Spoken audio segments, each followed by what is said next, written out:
Times देख रहे हैं आप। मैं हूं आपके साथ पलक शर्मा। वक्त हो गया है उत्तर प्रदेश उत्तराखंड की बड़ी खबरों का, तो आइए रुक करते हैं इन प्रमुख खबरों की ओर, जहां पहली खबर हरिद्वार से है। दिल्ली में डीडीए के द्वारा पीर रतन नाथ मंदिर पर की गई करवरा का धर्मनगरी हरिद्वार में इस संस्थान से जुड़े श्रद्धालुओं ने विरोध किया। आपको बता दें, हरिद्वार के भीमगोड़ा स्थित आश्रम से सिटी मजिस्ट्रेट ऑफिस तक पदयात्रा निकालकर श्रद्धालुओं ने ज्ञापन सौंपा है और साथ ही केंद्र और दिल्ली की सरकार से मंदिर की जमीन वापस करने की मांग की है। पदयात्रा निकाल रहे लोगों ने सरकार की कार्रवाई को गलत ठहराते हुए कहा कि पीर रतन नाथ का मंदिर बहुत प्राचीन है और साथ ही जिसे दोबारा से स्थापित किया जाना चाहिए। आपको बता दें कि 29 नवंबर को दिल्ली में स्थित मंदिर पर डीडीए के द्वारा ध्वस्तीकरण की कार्रवाई की गई थी।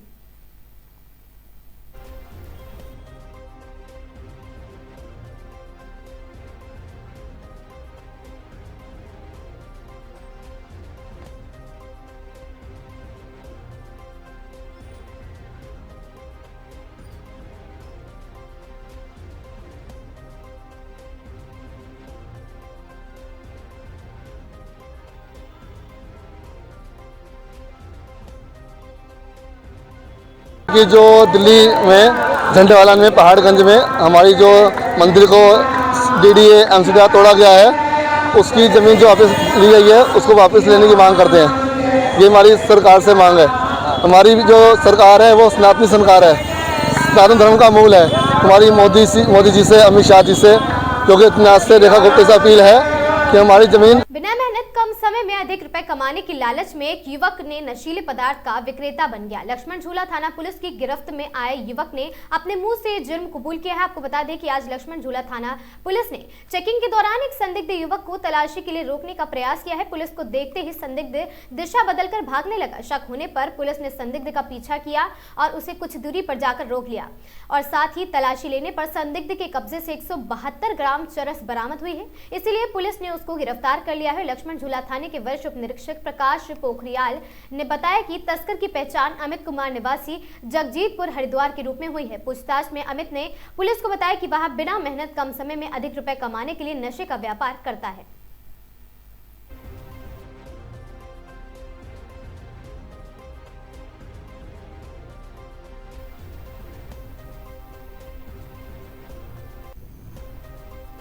हरिद्वार में बढ़ती ठंड को देखते हुए जिला प्रशासन अलर्ट मोड में है। जिलाधिकारी मयूर दीक्षित और साथ ही लगातार अलग अलग इलाकों में पहुंचकर रैन बसेरों का और अलाव की व्यवस्था का जायजा ले रहे हैं। इसी क्रम में डीएम मयूर दीक्षित ने शिवालिक नगर और साथ ही नगर पालिका क्षेत्र में निरीक्षण अभियान चलाया है। इस दौरान नगर पालिका अध्यक्ष राजीव शर्मा, उप जिलाधिकारी जितेंद्र कुमार और संबंधित विभागीय अधिकारी भी मौजूद रहे और साथ ही निरीक्षण की शुरुआत शिवालिक नगर से की गई, जहां टिहरी विस्थापित क्षेत्र सेक्टर 4 सहित अन्य स्थानों पर रैन बसेरों, अलाव और ठंड से बचाव की व्यवस्थाओं की गहन समीक्षा की गई है।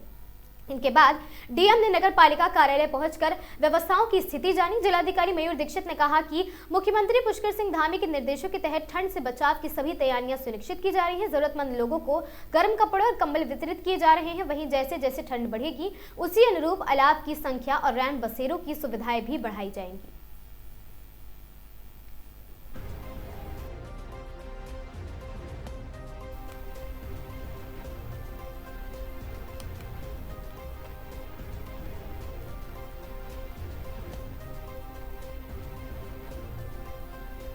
जैसा कि माननीय मुख्यमंत्री जी के निर्देश हैं, सर्दियों को लेकर सभी जगह व्यवस्थाएं चाक चौबंद की जा रही है और आज यहाँ पर शिवालिक नगर पालिका में विभिन्न स्थलों पर अलाव जलाने की व्यवस्था की गई। उसका नगर पालिका अध्यक्ष महोदय के साथ हमने निरीक्षण किया है और इसमें 25 से 30 जगहों पर अलाव ऑलरेडी जलाने प्रारंभ कर दिए गए हैं। जैसे जैसे सर्दी और बढ़ेगी नंबर को बढ़ाया जाएगा। साथ ही अलाव बनाने के साथ साथ जगह जगह जो निराश्रित लोग हैं या फिर जिनको जरूरत है गर्म कपड़ों की, उनको कंबल बांटने की कार्रवाई भी की गई है, आगे भी जारी रहेगी। और यहाँ पे रैन बसेरा भी अच्छा बनाया गया, उसको भी देखा जाएगा।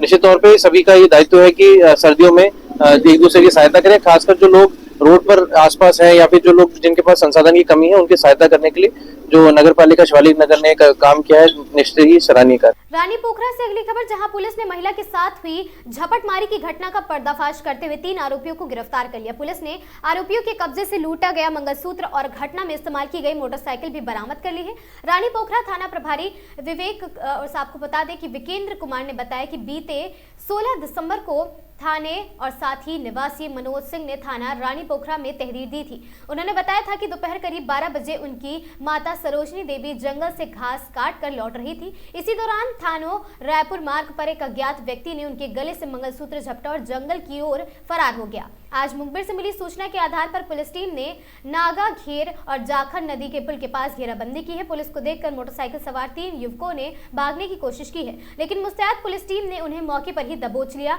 पकड़े गए तीनों आरोपी सपेरा बस्ती भनियावाला डोईवाला के निवासी हैं।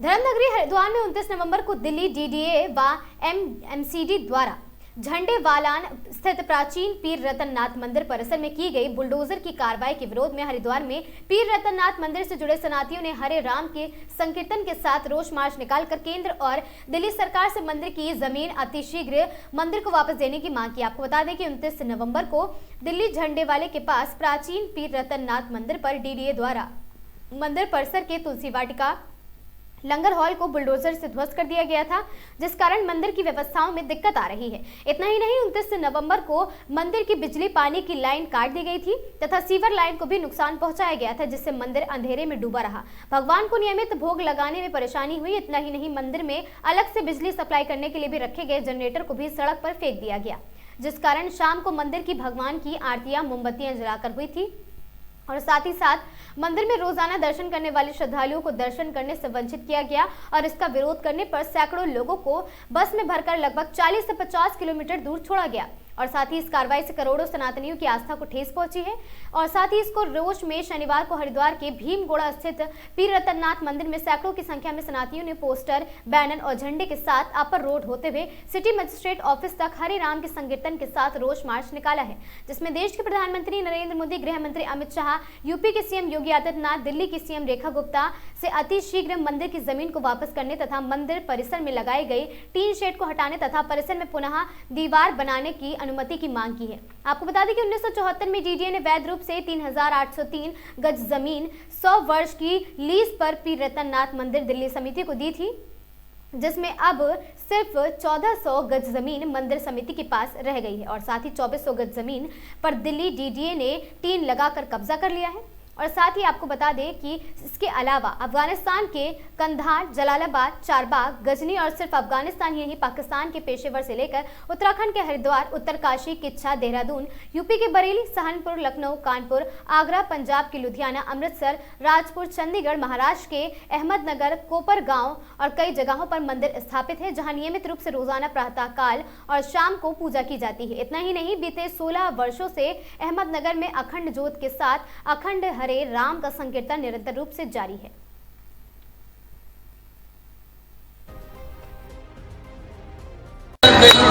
देखिए 29 तारीख को जो दिल्ली डीडीए द्वारा दिल्ली झंडेवाला मंदिर के पास प्राचीन पीर रतननाथ मंदिर पर जो बुलडोजर की कार्रवाई की गई, कहीं ना कहीं उसको तमाम जो करोड़ों सनातनी है वो जो है आस्था को ठेस पहुंची है। प्राचीन स्थान है, 1400 साल पुरानी परंपरा है और गुरु गोरखनाथ जी के सिद्ध शिष्य है पीर रतननाथ जी, जिन्होंने दांग, नेपाल के दांग स्टेट से लेकर अफगानिस्तान और पाकिस्तान से लेकर जब बंटवारा भारत में हुआ तो यहाँ पर उनके तमाम जो स्थान है आज भी नियमित रूप से अखंड पूजा वहाँ पर की जा रही है। और इस तरीके से 16 साल से अगर मैं बात करूं तो राम नाम का महायज्ञ अहमदनगर महाराष्ट्र में चल रहा है और उसके बुलडोजर की कार्रवाई जो मंदिर परिसर की अलॉटेड जमीन थी 3800 गज, उसमें से जो है 1400 गज जो मंदिर का स्ट्रक्चर है वो खड़ा है, लेकिन तुलसी वाटिका लंगर हॉल को जो नुकसान पहुंचाया गया और लोगों को घसीट कर जिस तरीके से बसों में डाला गया, तो उसके रोष में, विरोध में कहीं ना कहीं और मंदिर की जमीन वापस देने की मांग करते हुए आज तमाम जो सनातनी है, जो जुड़े हुए संस्था से, मंदिर से जो लोग हैं वो सिटी मजिस्ट्रेट को ज्ञापन देने जा रहे हैं और इस तरीके से अपना एक शांतिपूर्ण हरे राम के संकीर्तन के साथ अपना विरोध प्रदर्शन जो है वो जता रहे हैं। मेरा नाम विपिन शर्मा है। क्या यात्रा का उद्देश्य क्या है और क्या मांग है? यात्रा का उद्देश्य है कि जो दिल्ली में झंडेवाला में पहाड़गंज में हमारी जो मंदिर को डीडीए एमसीडी तोड़ा गया है, उसकी ज़मीन जो वापस ली गई है उसको वापस लेने की मांग करते हैं। ये हमारी सरकार से मांग है।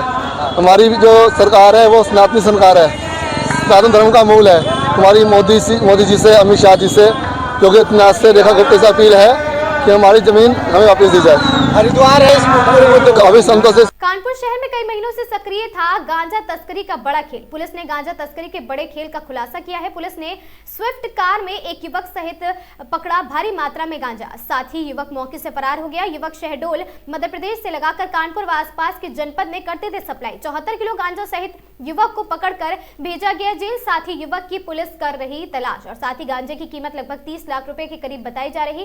गिरफ्तार करने वाली पुलिस टीम ने 25,000 रुपए का इनाम उसको घोषित किया गया और साथ ही नौबस्ता थाना क्षेत्र के अंतर्गत यशोदा नगर व्हाइट हाउस के पास पकड़ा गया था गांजा तस्कर। और साथ ही गिरफ्तार करने वाली टीम प्रभारी निरीक्षक बहादुर सिंह, उप निरीक्षक आनंद कुमार पांडे, उप निरीक्षक अंकित खटाना और साथ ही उप निरीक्षक विकास सिंह, हेड कांस्टेबल चालक प्रदीप कुमार, कांस्टेबल विपुल राठी, कांस्टेबल संतोष डीसीपी ने प्रेस कॉन्फ्रेंस कर दी जानकारी। के माध्यम से थाना नौबस्ता को एक सूचना मिली थी कि यशोदा नगर व्हाइट हाउस के सामने एक संदिग्ध गाड़ी खड़ी हुई है। इस सूचना पर इंस्पेक्टर नौबस्ता और उनकी टीम एसीपी नौबस्ता सभी के द्वारा जा कर के और नियमानुसार उस गाड़ी को देखा गया, खोला गया तो उसमें एक व्यक्ति मौजूद मिला और उसके अंदर जो पैकेट्स रखे थे उसमें लगभग 75 केजी गांजा उसमें मिला। इसमें हमारी जो भी टेक्निकल और एक्सपर्टाइज वाली टीमें थी उनको बुलाया गया था और इसमें जब अभियुक्त उसमें वरुण तिवारी, उससे जब हम लोगों ने पूछताछ करी तो उसने काफ़ी महत्वपूर्ण तथ्य हमको बताए हैं। और उसमें गाड़ी में एक व्यक्ति और मौजूद था जो फतेहपुर का रहने वाला है, वो उसमें मौके का फ़ायदा उठा करके वहाँ से फरार हो गया था। इस अभियुक्त को आज जेल भेजा जा रहा है। इसने प्रारंभिक पूछताछ में ये बात बताई कि ये लोग शहडोल मध्य प्रदेश से ये माल लाते हैं और कानपुर और फतेहपुर एवं आसपास के जनपदों में इसकी सप्लाई करते हैं। इसने कुछ लिंकेजेस हम लोगों को बताए हैं और उनके बारे में हम लोग जानकारी कर रहे हैं और शीघ्र ही उनकी भी गिरफ्तारी की जाएगी और उनसे पूछताछ करके जो इनका पूरा विस्तृत नेटवर्क है उसको भी इसमें वर्ष किया जाएगा। फिलहाल इसमें जो एक गाड़ी मिली है यूपी 78 नंबर की, उसके जो मालिक हैं उनकी भी गतिविधियां इसमें संदिग्ध हैं, वो भी इसमें अभियुक्त बनेंगे और जो भी इसमें फॉरवर्ड और बैकवर्ड लिंकेजेस हैं उसको हम लोग देख रहे हैं, उसका परीक्षण कर रहे हैं। इनके जो मोबाइल्स हैं उनकी डिटेल हम लोग देख रहे हैं। तो इसमें अभी तो एक प्रारंभिक कार्रवाई है, इसमें अभी हम लोग और कार्रवाई करेंगे और इसमें जो लोग भी जहाँ से भी संलिप्त होंगे उन सभी के खिलाफ कठोरतम कार्रवाई की जाएगी। कितने दिनों से ये काम कर रहे थे यहाँ पर? ये लगातार काम में था और इसका ये मूल रूप से इकौना थाना इछौली गांव है, रेवना थाना क्षेत्र का, वहाँ का रहने वाला है इछौली। और ये बीच में अपने घर से कुछ छह भाई ये लोग हैं, उसमें से इनके कुछ विवाद भी थे और ये बीच में फतेहपुर रहने लगा था। वहाँ पे रह करके एक अन्य इसका साथी है, उसके साथ मिल करके ये काम कर रहा था और ये काफ़ी समय से काम कर रहे थे। और इनके अब चूँकि अभी हम लोग इनके मोबाइल डिटेल्स वगैरह सारे चेक करा रहे हैं, तो इस प्रकार से इसमें जो एक इनका संपूर्ण नेटवर्क है उसका भी इसमें खुलासा होगा। कौन कौन लोग इसमें शामिल हैं, कहाँ कहाँ पे इनका माल सप्लाई होता है, ये सारी चीज़ें हम लोग जैसे जानकारी होगी आपको अवगत करेंगे। पकड़े गए युवक का एक आपराधिक इतिहास है जो मारपीट की धाराओं में है। इसके अलावा एनडीपीएस का ये पहला अपराध इसका है और फिर भी हम लोग मैनुअली भी इसकी और गहराई से छानबीन कर रहे हैं। इसमें चूंकि टीम ने बहुत अच्छा कार्य किया है और इसमें चूंकि एनडीपीएस एक्ट के तहत अभियोग दर्ज किया गया है, उसी के तहत इसको जेल भेजा जा रहा है और इंस्पेक्टर नौबस्ता और उनकी संपूर्ण टीम को 25,000 रुपये का एक पुरस्कार भी दिया जाता है। अंतर्राष्ट्रीय मार्केट में इसकी कीमत लगभग 30 लाख रुपये है। कानपुर में बीते दिन ज्वेलरी की दुकान में हुई थी चोरी। आपको बता दें, चोरी के 2 आरोपियों को पुलिस ने किया गिरफ्तार, एक अभी भी चल रहा फरार। मामले में कई लोग चले थे फरार और साथ ही पुलिस कर रही तलाश। गिरफ्तार युवकों के पास से 2 चांदी की चेन, 1 जोड़ी पायल, 6,500 रुपए पुलिस ने बरामद किए हैं। दोनों युवकों पर अलग अलग थानों में दर्ज है करीब आधा दर्जन मुकदमे। गिरफ्तार करने वाली टीम उप निरीक्षक सैयद जुबैर, उप निरीक्षक विकास, उप निरीक्षक हरेंद्र सिंह और उप निरीक्षक Mayank Pratap Singh, constable Manish, head constable Dilip Sharma. DCP ने प्रेस कॉन्फ्रेंस की दी जानकारी। दिसंबर की रात में थाना उज्जैनी क्षेत्र के जरौली फेज 2 में बालाजी ज्वेलर्स शॉप में एक चोरी हुई थी। रात्रि में लगभग 1 बजे 4 इसमें बदमाश आए थे। इन्होंने उनका शटर काट करके चोरी का प्रयास किया कतिपय कारणों से उस समय वो सफल नहीं हो पाए। पुनः ये लोग लगभग 3:30 बजे के आसपास पुनः उस दुकान के पास आए और इन्होंने शटर तोड़ करके और जो ज्वेलरी शॉप थी उसका लॉकर भी तोड़ा और उसमें से चांदी की कुछ ज्वेलरी थी उसको ये लोग चोरी करके ले गए थे।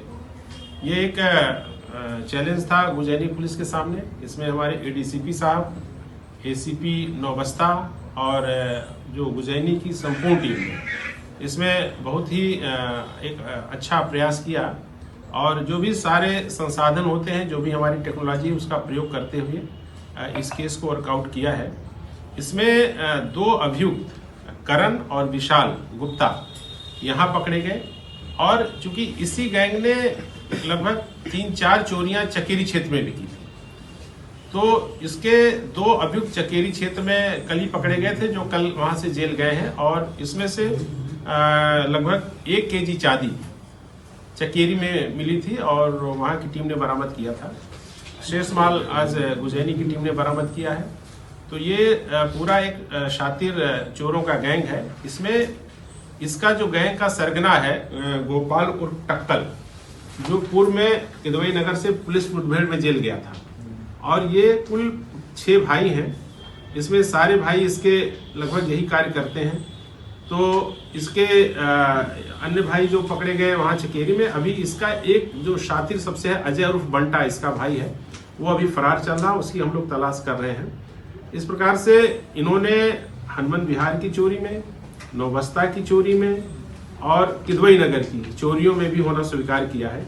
इस प्रकार से एक शातिर चोरों का गैंग है और जिसका पर्याप्त आपराधिक इतिहास है। 7 मुकदमे हमारे रिकॉर्ड में पूर्व से ही इनके पास है और इनके अन्य जो भी आपराधिक इतिहास की हम लोग और गहराई से जानकारी कर रहे हैं। इनको आज जेल भेजा जा रहा है, इसमें माल भी बरामद हुआ है और इसमें हमारी टीम ने चूंकि बहुत ही एक अथक परिश्रम के साथ इस केस को वर्कआउट किया है, उसके उत्साहवर्धन है। इसमें 25,000 रुपये का पुरस्कार गुजैनी की संपूर्ण टीम को दिया जाता है और हमें पूरा भरोसा है कि इनके जेल जाने से क्षेत्र में चोरी के अपराधों में पर्याप्त कमी आएगी। सर, इस चोरी में कोई वाहन का इस्तेमाल किया करते थे कि नहीं? ये लोग बाइक से जाते थे। ये लोग बेसिकली इस घटना में बाइक से गए थे।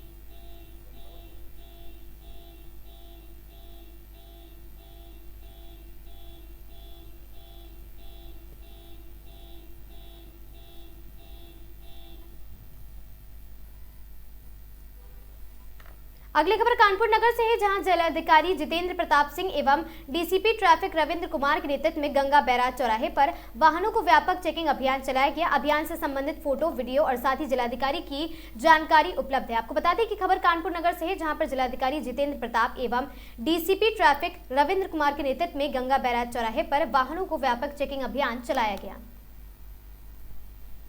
और उन्होंने निर्देश दिए हैं कि सभी अधिकारी भी सड़क पे भी उतरें और साथ में जो इन्फोर्समेंट है, अवेयरनेस है, जो इमरजेंसी हेल्थ केयर है और उसके अलावा जो इंजीनियरिंग से जो हस्तक्षेप होने चाहिए, तो उसके क्रम में कानपुर में पिछले 8-10 महीनों में काफी काम हुआ है। जो कानपुर पहले 1 नंबर में था दुर्घटना में, वो अभी सौभाग्यवश और हम लोगों के प्रयासों से 9वें नंबर पर है दुर्घटनाओं में। फिर भी वो संख्या ज्यादा है, उसको भी और कम करना। इसी क्रम में हम लोग जो एक हमारा ब्लैक स्पॉट के रूप में अटल घाट के पास का क्षेत्र रहा है, यहाँ पे हमारे पुलिस के सभी अधिकारियों, प्रशासन के भी, परिवहन के भी, हम सब लोगों ने मिलकर यहाँ पर चेकिंग कराई है। तो ब्रेथ एनालाइजर के माध्यम से भी हम लोगों ने चेकिंग करी है ताकि लोग इस प्रकार शराब के प्रभाव में, अल्कोहल के प्रभाव में गाड़ियां वगैरह ना चलाएं। और उसके साथ में जो लोग सीट बेल्ट नहीं लगाए हैं और जो लोग हेलमेट नहीं लगाए, उनको चालान किया जा रहा है क्योंकि उनकी जान भी इम्पोर्टेंट है और उनकी लापरवाही से किसी और की जान जाने का खतरा है, तो वो और भी देखिए इम्पोर्टेंट है। किस तरीके के लोगों को हिदायत दी जा रही है? हिदायत के इसमें चालान के बड़े सख्त प्रावधान, मोटर व्हीकल एक्ट में जो अमेंडमेंट्स है उसके बाद में काफी हैवी फाइन्स है और उसमें सजा वगैरह के भी प्रावधान है कि किसी की लापरवाही से किसी की जान जाने की परिस्थितियां, जैसा आप लोगों ने देखा कि अभी कुछ राज्यों में बहुत वीआईपी टाइप के लोग थे, वो लोग भी जेल भी गए और ऑनरेबल सुप्रीम कोर्ट ने भी ये निर्देश दिया कि इन सबको यहीं रखना चाहिए ताकि इनको सबक मिले। उद्देश्य कि इन्फोर्समेंट सख्ती से होना चाहिए, पारदर्शिता से होना चाहिए, और लोगों को जो हमें अवेयर करना वो भी हम करेंगे, जो हमें हेल्थ फैसिलिटीज को सुधारना है वो करेंगे। इसी में एक जो और भारत सरकार की ओर से जो निर्देश वो इम्पोर्टेंट है कि किसी भी हम क्रैश विक्टिम को, किसी भी एक्सीडेंट विक्टिम को हम लोग किसी भी प्राइवेट अस्पताल में इलाज दे सकते हैं और 1.5 लाख रुपए तक या 7 दिन तक उसको फ्री दे सकते हैं। उसका भुगतान भारत सरकार के जो परिवहन मंत्रालय द्वारा किया जाएगा, और इस निर्देश को भी जनपद में लागू करेंगे ताकि इलाज के अभाव में किसी भी अस्पताल में व्यक्ति जो है उसको पीड़ा ना हो और उससे लोगों की जान बचाने में हमें सफलता मिलेगी। सर, ये विशेष अभियान आज भर है या फिर ये लगातार चलेगा? ये सदैव चलता रहा। आप लोग अवगत हैं कि हम लोग पूरे जनपद में कर चुके हैं, और इसमें हमारे सभी चारों तहसीलों के एसडीएम्स ने, एसीपीज ने, हमारे आरटीओ कहकशा जी ने, राहुल श्रीवास्तव जी ने, सभी लोगों ने काफी अच्छा काम किया है इसमें, और ये अभियान लगातार चलता रहेगा। सड़क सुरक्षा के लिए खबर भागलपुर से है, जहां बेगूसराय जिले में निगरानी विभाग ने भ्रष्टाचार के खिलाफ बड़ी कार्रवाई करते हुए जिला कल्याण पदाधिकारी मनोज कुमार अग्रवाल और उनके नजीर जीवेंद्र कुमार सिंह को रिश्वत लेते हुए रंगे हाथों गिरफ्तार किया। ये गिरफ्तारी शहर माड़ाल और साथ ही स्थित जिला कल्याण कार्यालय से की गई है, जिससे प्रशासनिक हलकों में हड़कंप मच गया। जानकारी के अनुसार जिला कल्याण पदाधिकारी पर बिल पास करने के एवज में 10% रिश्वत मांगने का आरोप था, और इस मामले में बछवाड़ा निवासी मुकेश राम ने निगरानी विभाग को शिकायत दर्ज कराई थी। शिकायत में बताया गया था कि 18,000 रुपए के ऑफिस सप्लाई बिल को पास करने के लिए लगातार 1800 रुपए की रिश्वत मांग की जा रही थी। शिकायत की पुष्टि के बाद निगरानी विभाग की टीम ने जाल बिछाया। पूर्व नियोजित कार्रवाई के तहत जैसे ही जिला कल्याण कार्यालय में 1800 रुपए की रिश्वत ली गई, टीम ने तुरंत छापेमारी कर जिला कल्याण पदाधिकारी मनोज कुमार अग्रवाल को, उनके नजीर जीवेंद्र कुमार सिंह को रंगे हाथों गिरफ्तार कर लिया। और साथ ही डीएसपी शिव कुमार शाह ने बताया कि आरोपी अधिकारी द्वारा हर बिल पास करने के बदले रिश्वत की मांग की जा रही थी, जिसकी शिकायत पहले भी मिल चुकी थी। गिरफ्तारी के बाद दोनों आरोपियों को आज भागलपुर के विजिलेंस कोर्ट में प्रस्तुत किया गया है, जहां से उन्हें न्यायिक हिरासत में जेल भेज दिया गया है।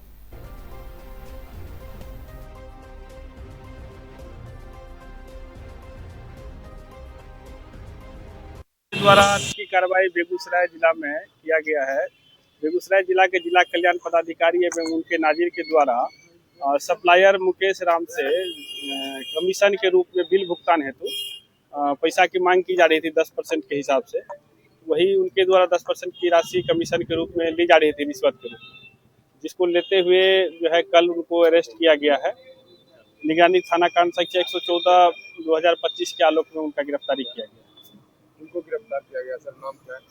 उनका नाम है मनोज कुमार अग्रवाल, जिला कल्याण पदाधिकारी हैं, और जीवेंद्र कुमार है नाजिर है वहाँ जिला कल्याण पदाधिकारी कार्यालय। आपका परिचय सर? मेरा नाम शिव कुमार शाह है, डीएसपी हैं विजिलेंस पटना।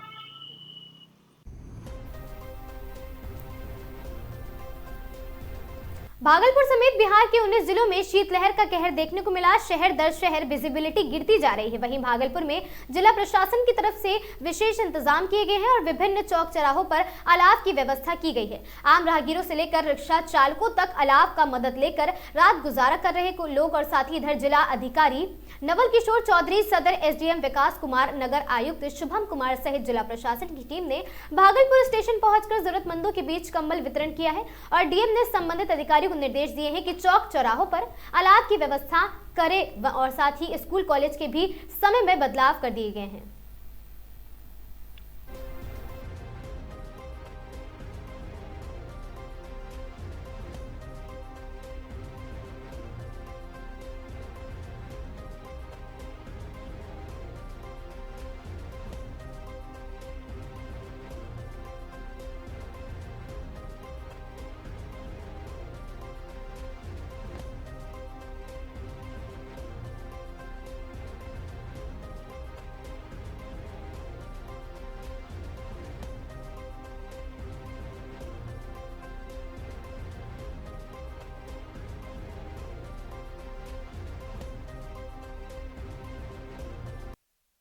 तापमान में काफी गिरावट हुआ है, और जिसको लेकर के हमने सभी जगहों पर जहाँ भी आवश्यक है अलाव जलाने के लिए निर्देश दिया है।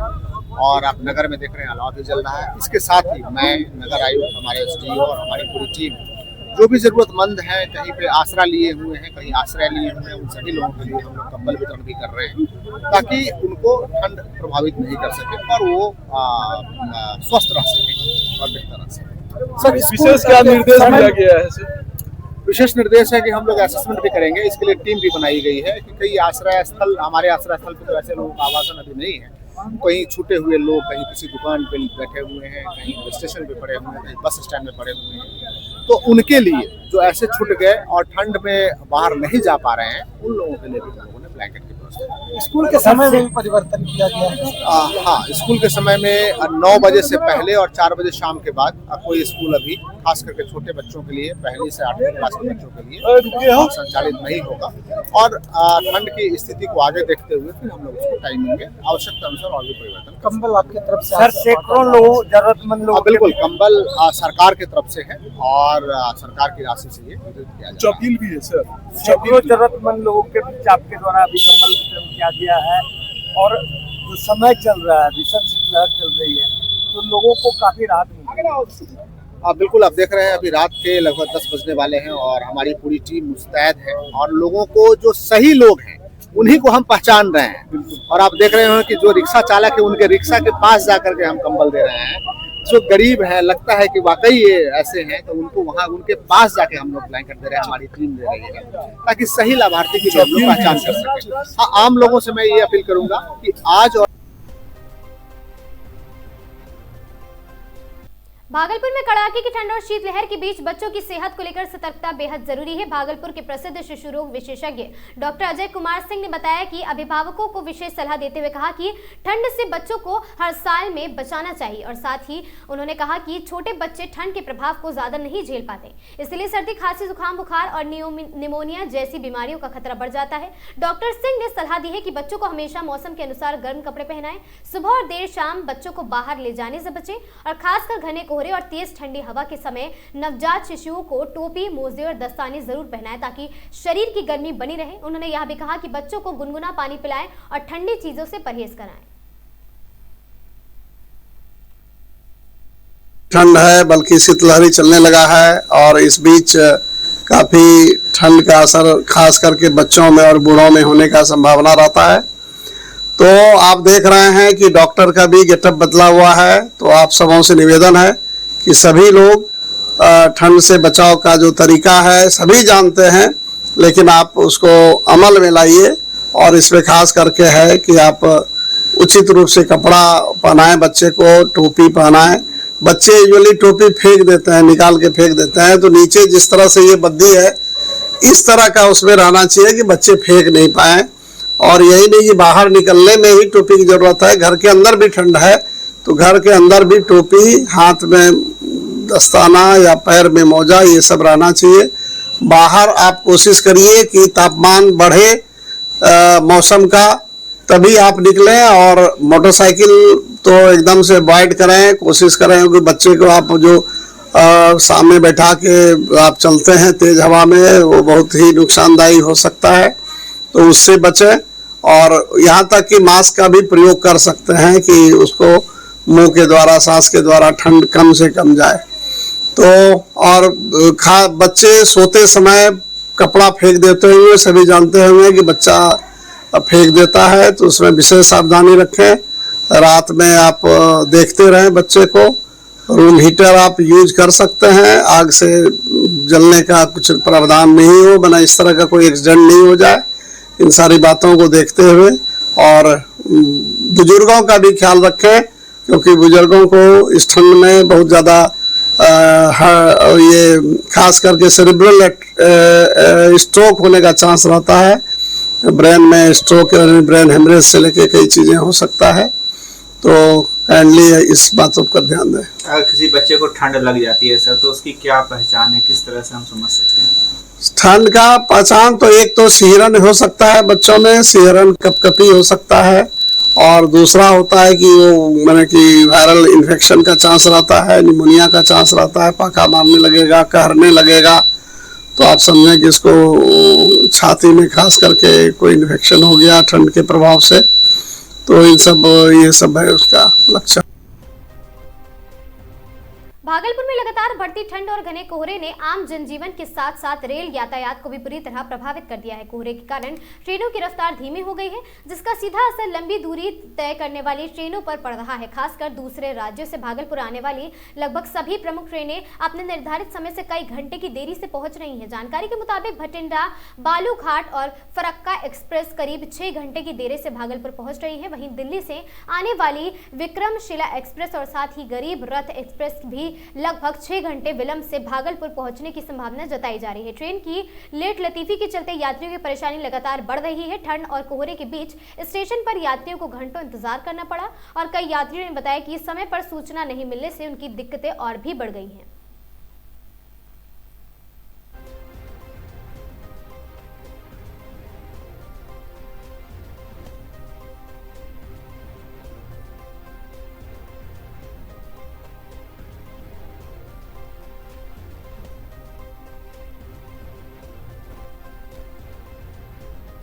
दिल्ली जा रही है, किस ट्रेन से आना हुआ है? विक्रमशिला से। विक्रमशिला से आई, थोड़ी ट्रेन लेट हुई है जी, वो थोड़ा कोहरा था दिल्ली के समय, दिल्ली के आसपास, तो उसमें थोड़ी लेट हो गई। लेट हुई है जी। सफर थोड़ा ठंड के कारण मुश्किल हुआ है जी, थोड़ा सा। अब फिर यहाँ विक्रमशिला जो है पास भागलपुर से दिल्ली से पहुंची। जी। क्या नाम हुआ आपका? तृप्ति। भागलपुर पीरपैंती प्रस्तावित अडानी पावर प्लांट विद्युत ताप गृह के निर्माण को लेकर बिहार सरकार द्वारा अधिग्रहित भूमि पर पेड़ कटाई का कार्य तेजी से जारी है। जैसे ही पेड़ कटाई का काम शुरू हुआ, वैसे ही स्थानीय लोगों में एक नई उम्मीद जगी है। लोगों को विश्वास है कि अब जल्द ही ताप गृह का निर्माण कार्य भी आरंभ होगा, जिससे क्षेत्र में बड़े पैमाने पर रोजगार के अवसर पैदा होंगे। स्थानीय युवाओं का कहना है कि अडानी पावर प्लांट के निर्माण से प्रत्यक्ष और अप्रत्यक्ष रूप से लाखों लोगों को रोजगार मिलने की संभावना है और साथ ही मजदूरी के लिए दूसरे राज्य से गए लोग भी अब घर लौटकर यही काम करने की योजना बना रहे हैं। यदि यह परियोजना समय पर पूरी होती है तो पीरपैंती और आसपास के इलाकों में रोजगार के लिए नए विकल्प खुलेंगे और साथ ही लोग अपने परिवार के साथ रहकर ही आजीविका कमा सकेंगे। हालांकि इस विकास कार्य के बीच आम किसानों की चिंता भी आमने सामने आ रही। पीरपैंती को कभी आम का शहर कहा जाता था, लेकिन ताप गृह के लिए हो रही लगातार पेड़ कटाई से आम की खेती को भी भारी नुकसान पहुंचने की आशंका जताई जा रही है। किसानों का कहना है इस साल आम की फसल लगभग नहीं के बराबर होगी और करीब 80% आम की खेती समाप्त हो जाएगी, जिससे किसानों की आय पर सीधा असर पड़ेगा। एक ओर जहां अडानी पावर प्लांट से औद्योगिक विकास और रोजगार की संभावनाएं बढ़ रही, वहीं दूसरी ओर कृषि पर्यावरण को लेकर गंभीर सवाल खड़े हो रहे हैं। अब देखना यह होगा कि सरकार और कंपनी विकास तथा किसानों के हित के बीच किस तरह संतुलन स्थापित करेगी।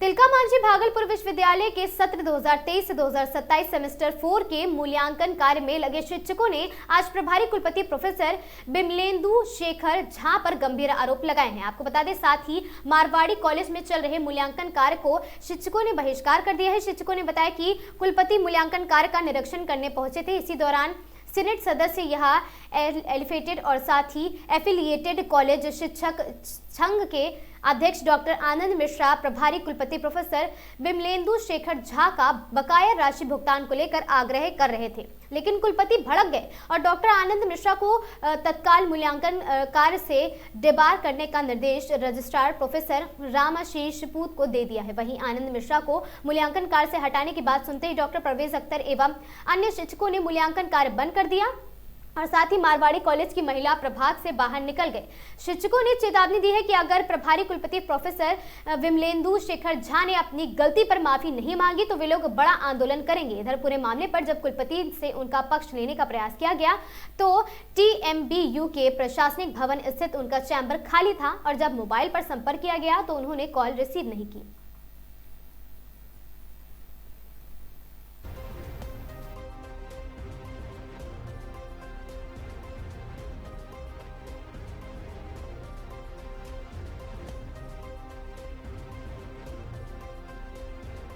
के विरोध करने का कोई माने विशेष मुद्दा नहीं है, क्योंकि उनके द्वारा शिक्षकों के साथ दुर्व्यवहार किया गया। वो अपने निरीक्षण के क्रम में एक कमरे में आए थे। मैंने उनको कहा कि मैं डॉक्टर आनंद मिश्रा सीनेट सदस्य अपना कुछ प्रार्थना शिक्षकों की ओर से रखना चाहता हूं सर, आप सुनिए। वो हम पे फायर हो गए, बोले ये कोई प्रॉपर जगह है यहाँ पर बात करने की? हम बोले सर कहाँ पर आपसे मिलेंगे, जहाँ कहिए वहीं मिलेंगे। उस पर बोलने लगे इनको आप दीवार कीजिए, इनको परीक्षा से बाहर कीजिए। जो इस तरह की बातें उन्होंने कही, बस सारे शिक्षक गर्म हो गए और सारे शिक्षक मिलके आज का मूल्यांकन बहिष्कार कर दिए कुलपति के दुर्व्यवहार पर। लेकिन मैं अपने शिक्षकों से अपील करता हूं कि छात्रों के भविष्य को देखते हुए हम लोग मूल्यांकन कार्य सोमवार को करेंगे, काला बिल्ला लगा के करेंगे। अगर कुलपति कोई सम्मानजनक बात नहीं करते, हमारे शिक्षकों का जो बकाया 7 बार का भुगतान है, सेंटर एक्सपेंस है एफिलिएटेड कॉलेज का, अगर वह भुगतान समय नहीं होता है तो फिर हम लोग अनिश्चित काल के लिए मूल्यांकन कार्य को बाधित करने के लिए बाध्य होंगे, जिसकी सारी जिम्मेदारी प्रभारी कुलपति डॉक्टर विमलेंदु शेखर झा जी पर।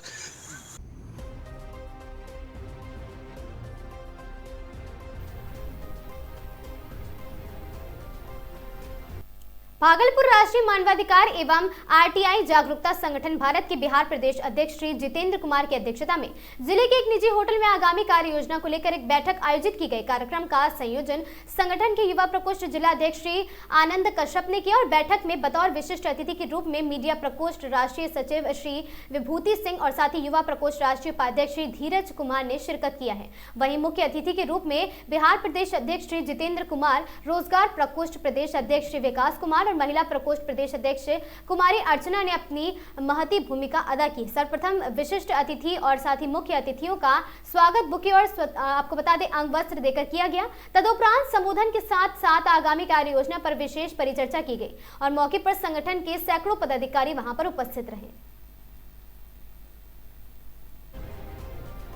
उद्देश्य क्या है आज की प्रेस कॉन्फ्रेंस का? देखिए, आज का प्रेस कॉन्फ्रेंस का मुख्य उद्देश्य, जैसा कि हमारे प्रदेश अध्यक्ष ने कहा, महिला प्रकोष्ठ की प्रदेश अध्यक्ष कुमारी अर्चना जी ने कहा कि संगठन विस्तार तो आवश्यक है ही, क्योंकि हमारे संगठन विस्तार आवश्यक है इसलिए है क्योंकि मानवाधिकार संगठन के नाम से बहुत सारा संगठन चल रहा है। जैसा कि हमारे वरिष्ठ जो भैया हैं उन्होंने कहा कहीं बिजनेस तो नहीं हो रहा है, बिल्कुल हो रहा है। मैं बोल रहा हूँ कि बिजनेस हो रहा है, लेकिन हम लोगों का ये उद्देश्य बिजनेस करने का नहीं है, क्योंकि हमारे जो राष्ट्रीय अध्यक्ष हैं सांगेश कुमार भाटी जी, उनका स्पष्ट निर्देश है कि संगठन जब हमारे बिहार में सदस्यों की संख्या 6000 लमसम हो जाएगी जिस दिन, उस दिन उनमें से जो एक्टिव कार्यकर्ता होंगे वो 4 या 5, संपूर्ण बिहार में 5 कार्यकर्ता उसमें मानवाधिकार आयोग के सदस्य होंगे, सारे लोग नहीं। तो एक्टिव कैसे रहेंगे? जो काम करने वाला है वही एक्टिव है, और जो धरातल पे काम जो दिखता है वैसे लोगों को ही एक्टिव हम मान सकते हैं। उपलब्धि बताइए पिछले 1 साल का भागलपुर जिले की। पिछले 1 साल की उपलब्धि काफ़ी अच्छी रही है। भागलपुर जिले का, मैं चूँकि गृह जिला मेरा भागलपुर है, भागलपुर में हम लोगों ने वृक्षारोपण भी करवाया है। उसमें हमारे जो DFO मैम हैं वो भी मौजूद थी उसमें, उस पर जो है मनरेगा का कार्य भी चला है। जगदीशपुर में हम लोग वृक्षारोपण करवाए थे संयुक्त रूप से। कुछ हमारे संगठन के साथी हैं जो नए संगठन बना लिए हैं, लेकिन हम लोग साथ में काम किए थे। उनके बाद हम लोगों ने ठंड में कंबल वितरण करवाया, बाढ़ राहत सामग्री हम लोगों ने वितरण करवाया, और प्रतिदिन हमारे पास कुछ ना कुछ जो गरीब और सहाय तबके के लोग हैं, जो ग्रामीण स्तर पे सामाजिक हित में जो कार्य होता है, हम लोग प्रतिदिन कुछ ना कुछ कार्य करते हैं। कोई ऐसी घटना जो आप लोगों के लिए चैलेंजिंग रहा हो कि ये जो मानवाधिकार के पास आए तो शायद हम लोग इसको करने में नाकाम हो? जी बिल्कुल ऐसा हुआ था सर। हम लोगों के साथ चैलेंजिंग एक मामला आया था हम लोगों के पास। वो एक फैमिलियर मैटर था, मतलब पति पत्नी का मैटर था। रेलवे के कर्मचारी थे हमारे भागलपुर में, उनकी पत्नी अन्य लोगों के साथ जो होता है वो प्रेम प्रसंग में चल रहा था। उनमें काफ़ी चैलेंजिंग मोड में हम लोग आ गए थे। लगभग हमें लगा कि 1 महीने का समय हम लोगों को लगा था निष्कर्ष पर पहुंचने में, और हम लोगों ने उस गांव के जो मुखिया हैं, पंचायत के प्रतिनिधि, सरपंच हैं, कई मुखिया और पुलिस प्रशासन के सहयोग से हम लोगों ने उसको काम अंजाम तक पहुंचाया, और जो दोषी लोग थे वो अभी जेल में। प्रॉब्लम कहाँ पर होती है? कोई ऐसे प्रशासन के थ्रू भी बहुत सारे जी, अटकलें प्रोग्राम- लगती है, अटकलें- क्योंकि यहाँ पर दो चीज़ हो जाती है, एक आप लोग हैं, एक प्रशासन है, पुलिस है, और उनको ये लगता है कि हमारे काम में ये लोग बाधा डाल रहे हैं। दैट्स यह चैलेंजिंग पॉइंट होती है। तो उस वक्त आप लोगों को क्या निकाल रहे हैं? चैलेंजिंग वहाँ होता क्या है मैनेज जहाँ- होता है जी, या बिल्कुल फिर ये नहीं, चीज़? मैं बता रहा हूँ आपको, क्योंकि आप जिस पैसे से हैं और मैं भी उसी से हूँ, और आप ही की तरह एक आम आदमी है। पहला तो हम लोग आम आदमी हैं, और ये संगठन का बैच लग गया, बैनर लग गया, गाड़ी में बोर्ड लग गया, तो इसका मतलब ये नहीं कि हम कोई संवैधानिक पुलिस और मानवाधिकार में टसन का बात करें, उसमें चैलेंजिंग जो होता है उसमें कैसे हैंडल करते हैं? चैलेंजिंग होता है अगर कोई प्राउड फील कर रहा है, घमंड अनुभव कर रहा है कि अपना गाड़ी में बोर्ड लगा लिया है मानवाधिकार का। दोनों में उसमें होता है क्या, बोर्ड जो मानवाधिकार का है ऊपर में उसका ये होता है ब्लू, नीचे रेड होता है। पुलिस में ऊपर रेड होता है, नीचे नहीं वो नहीं है, पुलिस के लिए आज हेडेक हो गया है मानवाधिकार, क्योंकि जहाँ कुछ होता है वहाँ पहुँच जाता है मानवाधिकार। तो पुलिस के लिए सबसे बड़ा चैलेंजिंग है। हम लोग जितने भी पूर्णिया या जिस जिले में हम लोग ने भ्रमण किया है, हम लोगों के टीम के साथ कभी कोई चैलेंजिंग मोड में नहीं आया है कि विभूति जी आपके चलते या आपके टीम के चलते कोई डिस्टर्ब होने लगा। हाँ, चैलेंज वहाँ होता है जहाँ बिना कोई सूचना का, हम लोगों को बिना कोई सूचना का अगर कोई हमारा संगठन का पदाधिकारी अगर संगठन के नाम से डिजाइन मारने को थाना चले जाए तो ये उसके साथ चैलेंजिंग हो सकता है। लेकिन अभी हाल फिलहाल हम लोगों ने पूर्णिया का दौरा किया था, सुपौल भी गए थे। मेरा सवाल ये नहीं था, चलिए ठीक है, कोई बात नहीं। अब उसमें चैलेंजिंग हम लोगों को टीम के साथ वो मैडम मेरी बातें समझ गई, चलिए कोई बात, अपना इंट्रोडक्शन दीजिए। मेरा नाम विभूति सिंह है, राष्ट्रीय सचिव मीडिया से। Thank you. सबसे मुख्य हम लोग अभी पूरे प्रदेश से हम लोगों का मुख्य उद्देश्य है कि संगठन को पूरे बिहार में अच्छे से विस्तारित करें, क्योंकि अगर हम हर गांव हर मोहल्ले में पहुंचेंगे तभी तो निराकरण कर सकते हैं समाज को में जो थोड़ी सी बुराइयां हैं, भ्रष्टाचार है, या जो जिम्मा हम लोग लेके चलते हैं उसके लिए कार्य तभी कर सकेंगे जब हमारा संगठन हर घर तक पहुंचेगा, और इसके लिए विस्तारीकरण सबसे महत्वपूर्ण है। तो हम लोग इसीलिए भी सभी जिले में घूम रहे हैं। आप क्या है मानवाधिकार? मैं प्रदेश अध्यक्ष महिला प्रदेश। तो आप इस 2025 के मानवाधिकार का जो भागलपुर का ही कब उपलब्धि बताइए, क्या क्या कार्य भागलपुर में किया गया आपके संगठन के द्वारा? मैं तो बेगूसराय से मिलता हूँ, पहले मैं जिला अध्यक्ष थी महिला प्रकोष्ठ से। तो उस 2025 में हम लोग का प्रयास था कि महिलाओं का जो चाहे घरेलू शोषण हो, चाहे दहेज की वजह से हो, या सिर्फ महिला ही नहीं पुरुष भी जो प्रताड़ित हैं, तो हम लोग का प्रयास रहता था कि केसेस को जो भी केस हमारे पास हमारे संगठन में आता था सहायता के लिए, वो लोग हमारे यहाँ गुहार लगाते थे तो उनकी मदद करें सामाजिक स्तर पे जाके। और हमारे संगठन के सारे सदस्य जाके वहाँ पे मिलते थे, बात करते थे, जिसकी वजह से करीब 10-11 लोगों का घर हम लोगों ने बसाया है। मेंबर बनाने का आप लोग का उधर से ज़्यादा मेंबर बने, तो ये बताइए कितने मेंबर हुए हैं भागलपुर से, कितने लोग हैं इसमें? भागलपुर में लगभग 40। इसमें एक प्रॉब्लम, क्या कोई और लक्ष्य है आपका, कितना बनाना है मेंबर? देखिए सर, इसमें है कि हर घर तक पहुँचे ताकि सभी लोग अपने न्याय मतलब उनको पूरा न्यायिक उनका अधिकार उनको पता हो, उनको न्याय मिल सके। इसके लिए तो हमें हर घर तक पहुँचना है। तो हर घर तक पहुँचने के लिए कैसे जाएंगे, इसके लिए तो बिना विस्तार किए, बिना प्रखंड तक जाए, बिना गाँव तक जाए संभव ही नहीं है। इसलिए हम लोग चाहते हैं कि ज़्यादा से ज़्यादा विस्तार करें। अपना परिचय दीजिए, फुल परिचय दे दीजिए अपना। मैं कुमारी अर्चना, प्रदेश महिला प्रकोष्ठ से प्रदेश अध्यक्ष। ठीक, थैंक यू। महोबा शहर के अंबेडकर पार्क में विकलांग कल्याण समिति के बैनर तले दिव्यांगजन अनिश्चितकालीन धरना प्रदर्शन पर बैठ गए हैं। यह प्रदर्शन मुख्य रूप से विकलांग पेंशन में बढ़ोतरी, आयुष्मान कार्ड और साथ ही समेत 9 सूत्रीय मांगों के लंबित रहने के विरोध में दर्ज किया जा रहा है। कई महीनों से इन मांगों को लेकर प्रशासन द्वारा ठोस कदम नहीं उठाए जाने के कारण दिव्यांगजन और उनके परिजन अब सड़क पर उतर आए हैं। और साथ ही धरने में जिले के विभिन्न गाँव से आए वृद्ध, विकलांग और विधवा महिलाएं भी शामिल है। उन्होंने बताया कि प्रशासन उनकी समस्याओं की अनदेखी कर रहा है और जिससे उन्हें अपने मूलभूत अधिकारों के लिए संघर्ष करना पड़ रहा है। अंबेडकर पार्क में आयोजित धरने से संगठन के प्रदेश अध्यक्ष मुकेश भारती के नेतृत्व में उपस्थित दिव्यांगजनों का अपना आक्रोश जताया उन्होंने। और साथ ही उन्होंने कहा कि वे प्रशासन से न्याय और उनकी लंबित मांगों के जल्द समाधान की उम्मीद करते हैं। विकलांग कल्याण समिति के एक प्रदेश अध्यक्ष मुकेश भारती ने बताया कि जिले के कई गाँव में विकलांग अपनी आवश्यकताओं और साथ ही अधिकारों के लिए बार बार अधिकारियों के पास जाते हैं, लेकिन उनकी समस्याओं को गंभीरता से नहीं लिया जाता। इसी वजह से सभी लोग एकजुट होकर अनिश्चितकालीन धरने पर बैठ गए हैं। और साथ ही धरने में बैठे कालका प्रसाद और सती आदि ने बताया कि धरने का उद्देश्य प्रशासन को यह संदेश देना है कि दिव्यांग जन की समस्याओं की अनदेखी नहीं की जा सकती। समिति का कहना है कि सरकार और जिला प्रशासन को उनके अधिकार सुनिश्चित करने और आवश्यक सुविधाएं उपलब्ध कराने के लिए तत्पर होना चाहिए।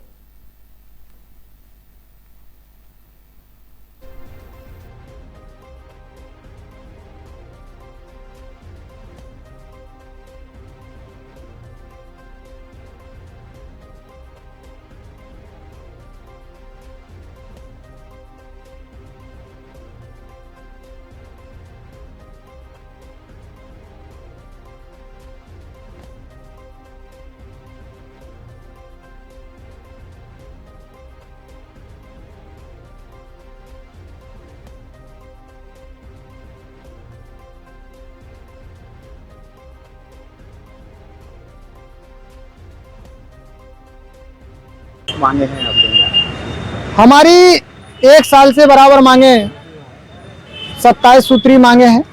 बराबर हम लोग माननीय मुख्यमंत्री जी के यहाँ ज्ञापन बराबर दिए जा रहे हैं। बराबर अधिकारियों को बराबर ज्ञापन जा रहे हैं और हमारी मांगों पर कोई विचार नहीं किया जा रहा है। जैसे कि पेंशन 5000 की जाए विकलांग विधवा वृद्ध की, और अंत्योदय कार्ड बनाए जाएं, आवास दिए जाएं, और विकलांग कल्याण समिति के लिए संगठन के लिए एक रैन बसेरा या कार्यालय की व्यवस्था की जाए। ऐसी कई मांगों को लेके हम लोग हताश होकर आज धरना के लिए बैठ चुके हैं।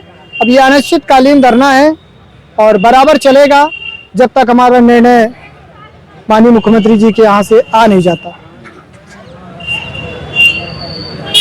कौन से पद में हैं आप? प्रदेश अध्यक्ष हूँ विकलांग संगठन। काय प्रदर्शन करना पड़ रहा है? हमें ये विकलांग बहुत परेशान है, कुछ खुद नहीं मिल रहा है, हमको भटकते फिरते हैं, सब कोई ठोलन केवल रखते, हमको कोई सहारा नहीं। हमको कुछ मिलना चाहिए, कुछ हमें राशन कार्ड मिलना चाहिए, आवास मिलना चाहिए, लोन मिलना चाहिए, हमें सब कुछ मिले। ये डरे भटकते फिरते सब कुछ चाहिए हमको। हाँ, हम बहुत परेशान है, मोटर गाड़ी से परेशान है, ट्रेन में परेशान है, कोई सुनाई नहीं है विकलांगों की। हमारी सुनाई करनी चाहिए श्रीमान जी। हम बहुत परेशान, बहुत दिन से परेशान है। उस पंचवर्षीय में परेशान है, इस पंचवर्षीय में परेशान है श्रीमान जी। हमारी मांग पूरी करो चाहिए, हमें 2 लाख मांग चाहिए, सब कुछ चाहिए सर हमको विकलांगों को। बैठ गए आप लोग अनशन में? हमने 16 तारीख को प्रशासन के समक्ष अपनी बात रखी थी और कहा था कि 20 तारीख को अगर हमारी मांगों को गंभीरता से नहीं लिया गया तो हम 20 तारीख को धरना देंगे। तो उस विषय को लेकर के हमारी जो मांगे हैं, आवास को लेकर के, आयुष्मान को लेकर के 21 सूत्री मांगे हैं, इन सभी को लेकर धरना दिया गया। कब तक चलेगा आपका ये धरना? अनिश्चितकालीन है, जब तक मांगे पूरी नहीं होती हैं। इसी तरह 24 घंटे अप टू डेट 24 ईयर।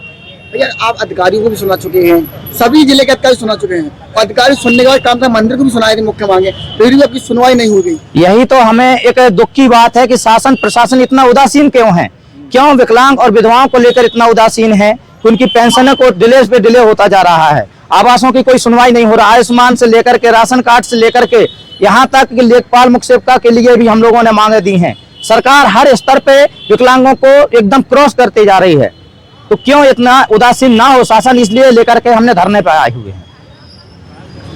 आगे का क्या रूपरेखा रहेगी? अभी आगे की यही है कि आज शुरुआत हुई है, शुरुआत अनिश्चितकालीन तक चलेगी जब तक मांगे पूरी नहीं होंगी। देखते हैं इसमें क्या परिणाम आएगा, परिणाम नहीं आएगा तब भी ये धरना चलता ही रहेगा। ये अभी हम लोग संकल्प करके बैठे, इसलिए अनिश्चितकालीन धरना है।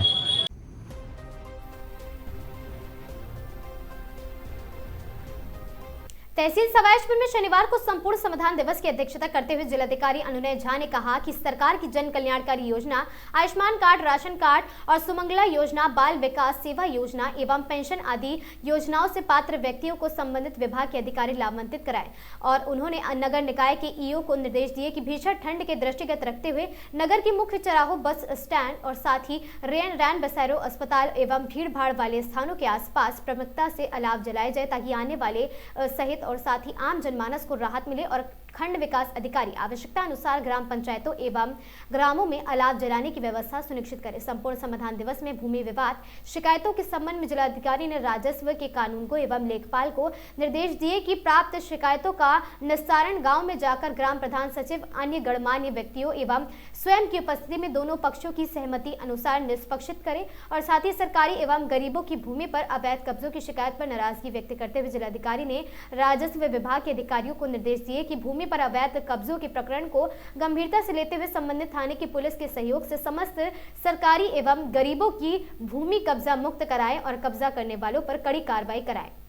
और साथ ही साथ संपूर्ण समाधान दिवस में वहां पर विद्युत, राशन, पेंशन आदि विभाग की शिकायतों के संबंधित विभाग के अधिकारियों को निर्देश दिए गए। और साथ ही इस अवसर पर जिलाधिकारी ने एक विकलांग को कंबल प्रदान किए तथा अंत्योदय कार्ड बनाने के निर्देश दिए। इस अवसर पर मुख्य चिकित्सा अधिकारी doctor Bhavnath Pandey, DFO JB Shende, उप जिलाधिकारी मयंक कुंडू व तहसीलदार विनोद कुमार, जिला पंचायत राज अधिकारी सहित जिला स्तरीय अधिकारी, BDO, EO और CDPO, थाना अध्यक्ष एवं फरियादी आदि उपस्थित रहे।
बिलसी नगर के मोहल्ला नंबर 5 में अशोक वार्षण के बेटे चिराग की शादी बीती 16 नवंबर को हुई थी। शादी के दिन भी अशोक द्वारा किन्नरों को बधाई स्वरूप धनराशि दे दी गई थी। नेहा वार्षण ने बताया कि अशोक वार्षण कैंसर से पीड़ित है। विवाह उपरांत उनका काफी इलाज हुआ है। विवाह के दिन बधाई देने के बाद भी शनिवार सुबह पुनः बधाई लेने के लिए किन्नर अशोक के घर आ पहुंचे और साथ ही 51,000 रुपए की मांग करने लगे। नेहा ने उन्हें काफी समझाया किंतु वे 21,000 रुपए से कम नहीं लेने को राजी हुए और साथ ही नेहा ने उन्हें 5100 देने चाहे किंतु उन्होंने ना लिए और साथ ही हंगामा काटना शुरू कर दिया। इसी के साथ ही नेहा ने किन्नरों पर अश्लील हरकतें करने का भी आरोप लगाया।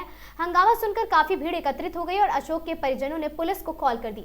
मौके पर पहुंची पुलिस और साथ ही मामला शांत कराने में जुट गई। देखते ही देखते मामला मुख्य बाजार में आ गया और अफरा तफरी मच गई। दोनों पक्ष थाना बिलसी पहुंचे और बिलसी कोतवाली मनोज कुमार ने मामला शांत कराया। किन्नरों की वीडियो तेजी से सोशल मीडिया पर वायरल हो रही है और लोगों का कहना है कि किन्नरों की बधाई की धनराशि प्रशासन द्वारा तय कर दी जाए जिससे कि इस प्रकार की घटनाएं ना हो सके।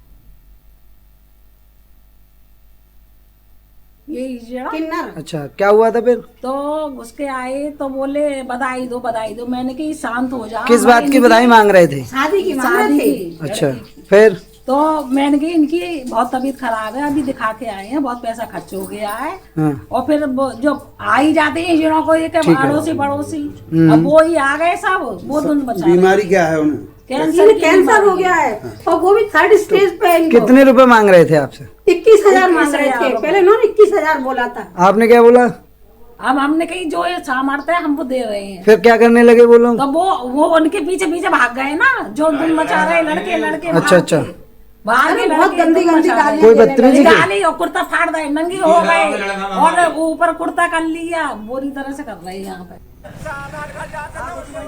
खबर मुरादाबाद से है, जहां हजारों करोड़ रुपए की जीएसटी चोरी मामले में आपको बता दें कि ई-वे बिल तैयार करने वाला आरोपी गिरफ्तार। जीएसटी चोरी मामले में आईएसटी और साथ ही एसआईटी टीम लगातार कार्रवाई कर रही है। एसआईटी टीम ने वोक्स फार्मों के ई-वे बिल तैयार करने वाले आरोपी को पंजाब से गिरफ्तार किया है। आरोपी की निशानदेही पर बरामद हुए लैपटॉप में 500 वोक्स फार्मों का ब्यौरा मिला है और साथ ही बीते 24 अक्टूबर को मुरादाबाद राज्य कर विभाग की टीम ने 2 लोहे के स्क्रैप से भारी गाड़ियां पकड़ी थी और साथ ही गाड़ियों में लदा माल ईके एंटरप्राइजेस फर्म के कागज लगे हुए थे और ये फर्म जिस नंबर पर रजिस्टर्ड थी उन 2 मोबाइल नंबर पर 122 फर्जी वोक्स फर्म दर्ज की गई है और जिसको लेकर सिविल लाइन थाने में 2 एफआईआर दर्ज की गई है। एसएसपी मुरादाबाद सतपाल अंतिल ने पूरे नेटवर्क के खुलासे के लिए एक एसआईटी टीम का गठन किया है। एसआईटी टीम ने पहले इस मामले में अखलाक, दानिश, कबाड़ी और साथ ही सुमित की गिरफ्तारी कर चुकी है। आज इस नेटवर्क के ई-वे बिल तैयार करने वाले पंजाब निवासी परविंदर को गिरफ्तार किया गया है। सारे कैमरों को फोकस करें। किस संबंध में सर प्रेस कॉन्फ्रेंस रखिएगा? देखिए, जीएसटी डिपार्टमेंट के द्वारा एक जीएसटी चोरी का मामला पंजीकृत कराया गया था। इसमें एक एसआईटी की टीम का गठन हुआ था और इसमें 2 मामलों में पूर्व में भी 3 अभियुक्त गिरफ्तार करके भेजे जा चुके हैं। आज इसमें बड़ी सफलता प्राप्त हुई है। परविंदर नाम का एक व्यक्ति जो हम लोग पंजाब से लेके आए हैं और उसको अरेस्ट किया गया है। इसके पास से काफ़ी हमारे पास laptop, mobile phone, sim card वगैरह प्राप्त हुए हैं। इसका मुख्य काम ये था कि अखलाक नाम का व्यक्ति जो पूर्व में गिरफ्तार किया गया है उसके द्वारा फर्जी बोगस फर्में इसको उपलब्ध कराई जाती थी और इन जो बोगस फर्में हैं उस बोगस फर्मों का मोबाइल नंबर और मेल आईडी वो चेंज करके उन फर्मों के नाम ई-वे बिल बना के व्हाट्सएप के माध्यम से वो अखलाक को उपलब्ध कराता था। अखलाक उसका इस्तेमाल करता था और फिर ये जीएसटी की चोरी की जाती थी। इसमें ये पर डे इसके द्वारा बताया गया है कि 1.5 करोड़ से 2 करोड़ के बिल इसके द्वारा बनाए जाते हैं और इसमें और भी लोग जुड़े हुए हैं। जो मोबाइल फ़ोन और इसका लैपटॉप हम लोग के द्वारा बरामद किया गया है। इसमें लगभग 500 फर्मों का डिटेल इसमें लिखा है और बाकायदा जो गाड़ियों का इस्तेमाल किया जाता है वो भी सारी इसमें हैं और इस पर हम लोग तहकीकात करेंगे और उसके माध्यम से अन्य लोग जो इसकी चोरी कर रहे हैं, जीएसटी की चोरी कर रहे हैं, उनके तक पहुंचकर उनके खिलाफ भी कार्रवाई सुनिश्चित की जाएगी। कितने करोड़ रुपए का मामला ये सामने आया है? जैसे मैंने बताया कि पर डे ये 1.5 से 2 करोड़ का बिल बना रहा था और ये 2024 से ये कार्य कर रहा है, बल्कि पहले से ही कर रहा है और इससे पहले अखलाक से पहले भी एक साहिर नाम के व्यक्ति से ये जुड़ा था और उस तक भी हम लोग पहुंचेंगे क्योंकि अखलाक की हम लोग के द्वारा गिरफ्तारी सुनिश्चित की जा चुकी है और इसमें इसके द्वारा जो है पर डे 2 करोड़ का बिल मान लीजिए तो ये सारे फर्जी बिल हैं और इनका फिर जीएसटी उसी के माध्यम से ये बोगस फंड बन ये 2 साल तो हो ही गया लगभग। सर कुल कितने सदस्य अब तक गिरफ्तार हो चुके हैं? और इस जो जीएसटी का 2 केस हैं इसमें पूर्व में 3 लोग गिरफ्तार किए जा चुके हैं। चौथा ये एक मास्टरमाइंड इससे हम लोग कह सकते हैं, इसकी गिरफ्तारी सुनिश्चित की गई है। बाकी विवेचना प्रचलित है, इसमें जो भी नए अभियुक्त प्रकाश में आएंगे उनकी गिरफ्तारी सुनिश्चित की जाएगी। ये पंजाब में क्या करते थे भाई साहब? ये बीए पास है, पहले ये और फर्मों में काम करता था तो इसको जीएसटी का बहुत अच्छा जानकारी है और उसी का इस्तेमाल करते हुए उसी को दिमाग लगाते हुए इसने जीएसटी चोरी के लिए ई-वे बिल वगैरह फर्जी बनाने का काम इसने किया। क्या बताया गया, कमीशन बेसिस थे या सैलरी बेसिस थे क्या? फिलहाल तो अभी जो बता रहा है सैलरी बेसिस बता रहा है। कितने रुपए सैलरी? अब वो 50। समाजवादी पार्टी के वरिष्ठ नेता मुरादाबाद सांसद रुचि वीरा ने राजनीतिक और सामाजिक घटनाक्रमों पर सत्ता पक्ष को जमकर निशाना साधा है। आपको बता दें, बिहार के मुख्यमंत्री नीतीश कुमार द्वारा एक महिला का हिजाब हटाए जाने की घटना को उन्होंने घोर अभद्रता करार देते हुए इसे भारतीय परंपरा और महिला सम्मान के विरुद्ध बताया और साथ ही नकली कफ सिरप मामले में मासूमों की मौत पर दुख जताते हुए कहा कि सरकार बुलडोजर नीति पर तंज कसा और कहा कि पूछा कि माफियाओं के खिलाफ कार्रवाई क्यों रुकी है। वहीं बंगाल में घुसपैठ और CAA NRC के मुद्दे पर उन्होंने भाजपा पर भय का माहौल बनाने और चुनाव जीतने की लिए साम दाम दंड भेद अपनाने का आरोप लगाया। नीतीश कुमार द्वारा महिला का हिजाब हटाए जाने के घटना पर कहा, देखिए बिल्कुल अनुचित है किसी भी महिला का, चाहे वह घूंघट हो, हिजाब हो, पर्दा हो या फिर सर पर उससे चुन्नी ओढ़ी हो, उसने किसी का भी हाथ से हिजाब खींचना या दुपट्टा उतारना तो बिल्कुल अभद्रता है। और इतने जो कई बार मुख्यमंत्री रह चुके हैं और इतने महत्वपूर्ण पद पर हैं, ऐसे व्यक्ति को तो बिल्कुल भी ये शोभा नहीं देता है। उन्होंने महिला ने स्वाभिमान के लिए और साथ ही उन्होंने इसे इंसल्ट फील हुआ है। और जो भी एक योग्य थी किसी जॉब को पाने के लिए, उसमें जॉब को छोड़ते हुए भी क्योंकि उनको अपमान महसूस हुआ है। और जाहिर सी बात है तो यह बड़ी अजीब सी बात है, अभी तक उस पर कोई कमेंट नहीं आया है। चलो कई बार कोई लोग गलत चीज हो भी जाती है तो उस पर फिर भी कोई व्यक्ति आना चाहता है और साथ ही वक्तव्य आना चाहिए। उन्होंने कहा कि जिसका मेंटल स्टेट सही ना हो और सब उसके बारे में कुछ ना कुछ कहानी फिजूल कहते रहते हैं। भाई, जिस इंसान के दिमाग हालात या कोई फर्क नहीं पड़ता है, एक काबिल बच्ची हमारे देश की बच्ची है, एक काबिल बच्ची है और वह जॉब नहीं स्वीकार कर रही, इतना इंसल्ट उसने महसूस किया है। महिला विरोधी बता रहा है नीतीश कुमार को, अलग अलग तरह के जो कमेंट्स किए जा रहे हैं, क्या आप किस नजरिए से देखते हैं? देखिए, बिल्कुल अनुचित है किसी भी महिला का, चाहे वो घूंघट हो, हिजाब हो, पर्दा हो, सर पे उसने चुन्नी ओढ़ी हुई हो, वो किसी को भी हटाने का कोई मतलब ही नहीं है। इस हाथ से किसी की का हिजाब खींचना या दुपट्टा उतारना, ये तो बिल्कुल अभद्रता है। और इतने मतलब जो कई बार मुख्यमंत्री रह चुके हैं और इतने महत्वपूर्ण पद पे हैं, और ऐसे व्यक्ति को तो बिल्कुल भी शोभा नहीं देता। ये भी बात सामने आ रही है कि महिला जो है उन्होंने रिजाइन कर दिया है नौकरी से। हाँ, नहीं, ये उन्होंने अपने स्वाभिमान के लिए और उन्हें इंसल्ट फील हुआ, और जो कि एक योग्य थी किसी जॉब को पाने के लिए, उसने उसको जॉब को छोड़ते हुए भी क्योंकि उसको अपमान महसूस हुआ। और जाहिर सी बात है तो ये मतलब बड़ी अजीब सी बात है कि अभी तक उस पर कोई कमेंट भी नहीं आ रहा। चलो कई बार कोई चीज़ गलती से हो भी जाती है तो उस पर फिर कोई वक्तव्य आना चाहिए। बल्कि जो बिहार के जो वरिष्ठ नेता हैं उनकी तरफ से स्टेटमेंट आया है कि कोई फर्क नहीं पड़ता नौकरी छोड़िए। तो ये तो फिर इतने जिसका मेंटल स्टेटस ये हो, अब उसके बारे में तो कुछ कहना ही फिजूल है। भाई, जिस इंसान का दिमागी हालात ये हो कि कोई फर्क नहीं पड़ता, एक काबिल बच्ची, हमारे देश की बच्ची है वो, एक काबिल बच्ची, उसको अपनी जो जिसके योग्य थी, जिस जॉब के लायक थी, वो जॉब उसे नहीं वो स्वीकार कर रही, इतना इंसल्ट उसने बेइज्जती महसूस की है। और आप कह रहे हैं कि कोई फर्क नहीं पड़ता, आप कह रहे हैं कि कोई कुछ भी छुआ जा सकता है, तो ये क्या वो हिंदुस्तानी परंपरा है? किसी भी जाति धर्म का व्यक्ति हो, लेकिन ये तो कहीं भी शोभा, हमारे हिंदुस्तान में तो ऐसा नहीं होता है। मैम, मुख्यमंत्री योगी आदित्यनाथ जी का बयान आया है कि कोडिंग कंपनी मामले में जो गिरफ्तारियां हुई हैं उनके समाजवादी पार्टी से संबंध उजागर, तो ये कोई नई बात नहीं है कि हस्ताक्षरीय माफिया गैंग से समाजवादी संबंध कुछ हुए। क्या कहेंगे इसको लेकर? देखिए, 11-12वां साल तो केंद्र में चल रहा है सरकार को, और 9वां साल शायद 9 पूरे ही हो गए यहाँ उत्तर प्रदेश में चल रहा है। और जिस दिन से ये कफ सिरप कांड हुआ है और बच्चों की जानें गई हैं, निर्दोष बच्चों की जानें गई हैं, उस दिन से ही समाजवादी पार्टी निरंतर उन कफ सिरप बनाने वाले माफियाओं के खिलाफ कार्रवाई की मांग कर रही है। तो इस बात से ही जाहिर हो रहा है कि भाई वो समाजवादी, अब इतने साल पहले मतलब 9 साल से कोई समाजवादी का लेना देना नहीं, और फिर मांग क्यों करते उन पे कार्रवाई की अगर वो समाजवादी के लोग होते। और सबसे बड़ी बात ये है कि योगी आदित्यनाथ जी वैसे बुलडोजर बाबा के नाम से जाने जाते हैं। अब पता नहीं चल रहा कि उनके बुलडोजर का तेल खत्म हो गया या उनका ड्राइवर भाग गया, जो अब बुलडोजर नहीं चल रहा और बुलडोजर की कार्रवाई नहीं हो रही।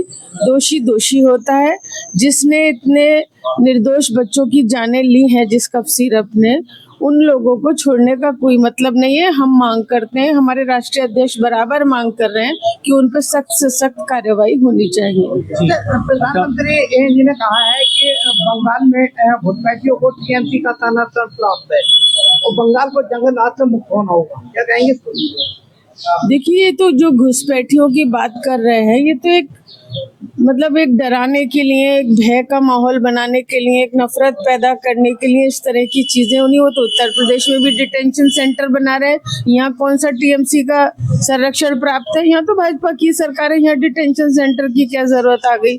ये तो सब जगह ऐसे ही कर रहे हैं। अभी तक इन्हें कहीं कोई घुसपैठिए मिल नहीं रहे हैं। ये सिर्फ और सिर्फ जो गठबंधन का वोट है उसे कम करना चाहते हैं, क्योंकि जो पिछले दिनों 24 में इलेक्शन हुए उसमें जो सीटें गठबंधन ने जीती हैं, विपक्ष ने जीती हैं, समाजवादी पार्टी ने जीती हैं, उन सीटों पे वोट किस तरह से कम करे।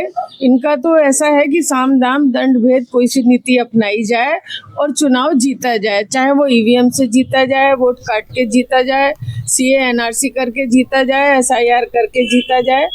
इनकी तो सिर्फ ये रणनीति है और कुछ नहीं।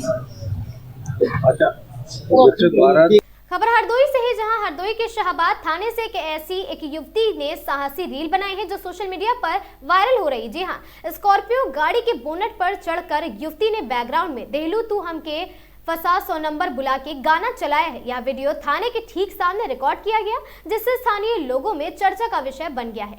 युवती का ये स्टंट देखने वाले हैरान रह गए। वायरल होने की उम्मीद से बनी गई ये रील पुलिस थाने के ठीक सामने ऐसी हरकत पर सुरक्षा चिंताओं ने सवाल खड़े कर दिए हैं। वीडियो में युवती कॉन्फिडेंट अंदाज में पोज देती नजर आ रही है और साथ ही हरदोई पुलिस ने अभी तक कोई प्रतिक्रिया नहीं दी है।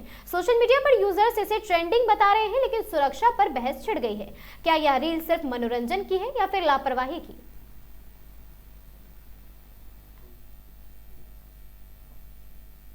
खबर वाराणसी से है, जहां बॉलीवुड अभिनेत्री भाग्यश्री काशी पहुंची हैं। बाबा विश्वनाथ के दर्शन किए, रिक्शे पर बैठकर गलियों में घूमी, यहां की मलइयों और घुगनी और साथ ही मसालेदार मटर भी खाई है और साथ ही बोट से गंगा की सैर की, सेल्फी ली और वीडियो बनाए है। भाग्यश्री करीब 24 घंटे काशी में रही और आज सुबह लौट गई है। भाग्यश्री ने शुक्रवार शाम को मीडिया से बात करते हुए कहा कि मेरा ये पहला काशी दौरा नहीं है, हर बार यहाँ आने की एक अलग ही तड़प रहती है, चाहे जितनी भी भीड़ क्यों ना हो। काशी में एक अंदरूनी शक्ति और महसूस होता है जो बड़े महानगरों में नहीं मिलता। अभिनेत्री ने कहा, ये शहर सिर्फ एक पर्यटन स्थल नहीं बल्कि आत्मिक अनुभूति का केंद्र है। काशी में कहा जाता है कि यहाँ आकर अपने आप को खो दो ताकि खुद को पा सको। यहाँ महादेव का शहर है। मैं चाहती थी कि हर साल खत्म होने से पहले बाबा विश्वनाथ के दर्शन करूं। ऐसा लगता है जैसे बुलावा अपने आप आ गया।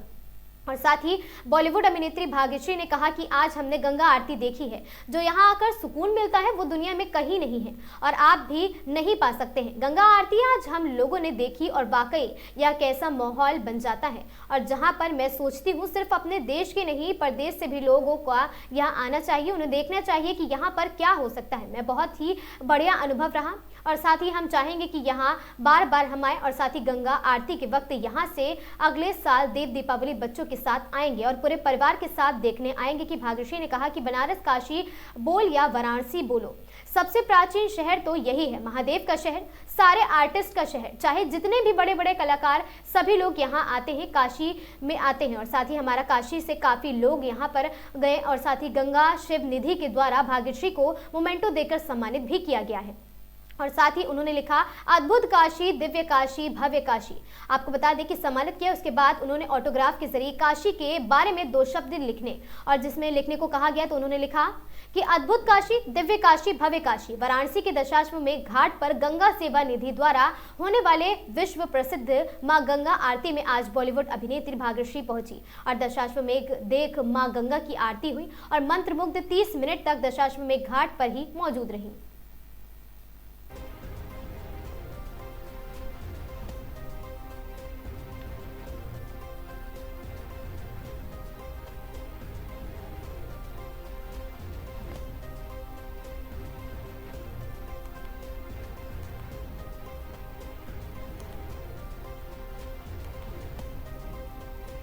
दशक की गंगा आरती देखी देखो, काशी आना एक अद्भुत प्रभाव है।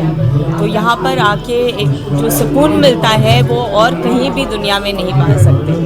तो गंगा आरती आज हम लोगों ने देखी और वाकई ये एक ऐसा माहौल बन जाता है जहाँ पर मैं सोचती हूँ सिर्फ अपने देश पे नहीं लेकिन प्रदेश में भी लोग यहाँ आने चाहिए, ये देखना चाहिए कि यहाँ पर क्या हो सकता है। तो बहुत ही बढ़िया अनुभव रहा और हम चाहेंगे कि हर साल यहाँ पर आए और गंगा आरती के वक्त यहाँ पर रहे। अगले साल देव दिवाली हाँ, बच्चों के साथ आएंगे। मैम, बनारस कैसा लगा? आपने पूरा बनारस का भ्रमण किया। अभी बनारस, काशी बोलो, वाराणसी बोलो, सबसे प्राचीन शहर तो यही है। महादेव का शहर है, सारे आर्टिस्ट का शहर है। बिस्मिल्लाह खान यहाँ से है, बिरजू महाराज यहाँ से है।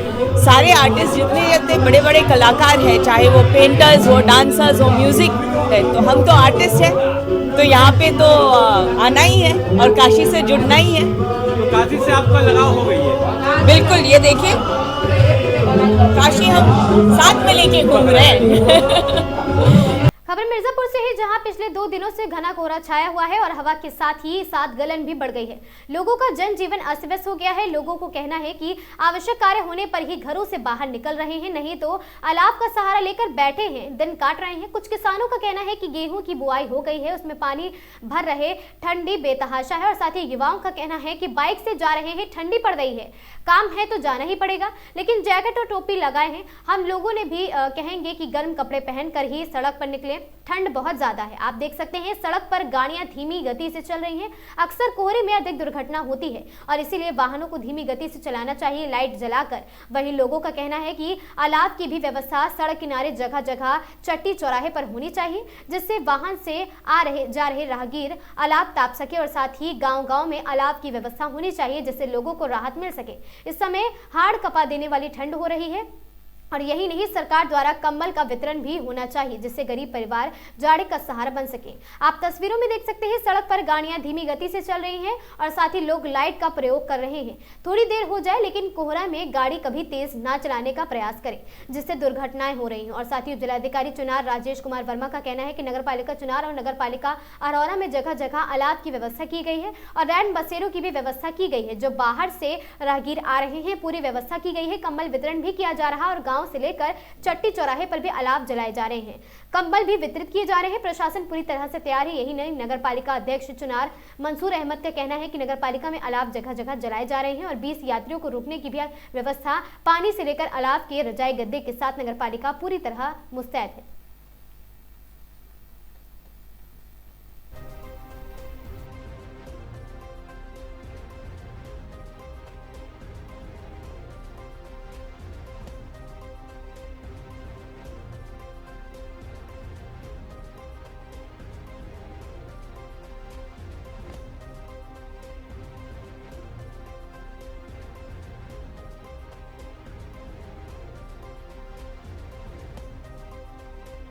जिस तरह से पूरे उत्तर भारत में ठंड का कहर जारी है, मिर्जापुर जनपद में 2 दिन से कोहरा अधिक पड़ने लगा है। लोगों का जनजीवन अस्त व्यस्त हो गया। रोड पर गाड़ियां धीमी गति से चल रही हैं। कहीं न कहीं लोगों के जनजीवन पर असर पड़ने लगा है। कोहरे की वजह से और ठंड की वजह से कहीं न कहीं लोगों को काफ़ी कठिनाइयों का सामना झेलना पड़ा है। यही नहीं, लोगों का ये कहना है कि सरकार को अलाव की भी व्यवस्था करनी चाहिए, गांव से लेकर शहर तक, और जाड़े में कंबल का भी वितरण करना चाहिए। तो क्या कहेंगे कोहरे को लेकर? कल से ही कोहरा पड़ रहा है। आज सुबह बहुत ज़्यादा ही कोहरा बढ़ गया है, ठंड भी बढ़ गया है, आवागमन में कठिनाई हो रही है। कोई भी किसी को कहीं काम से जाना हुआ, धूप है, एकदम कोहरा बढ़ गया है तो दिक्कत हो रही है।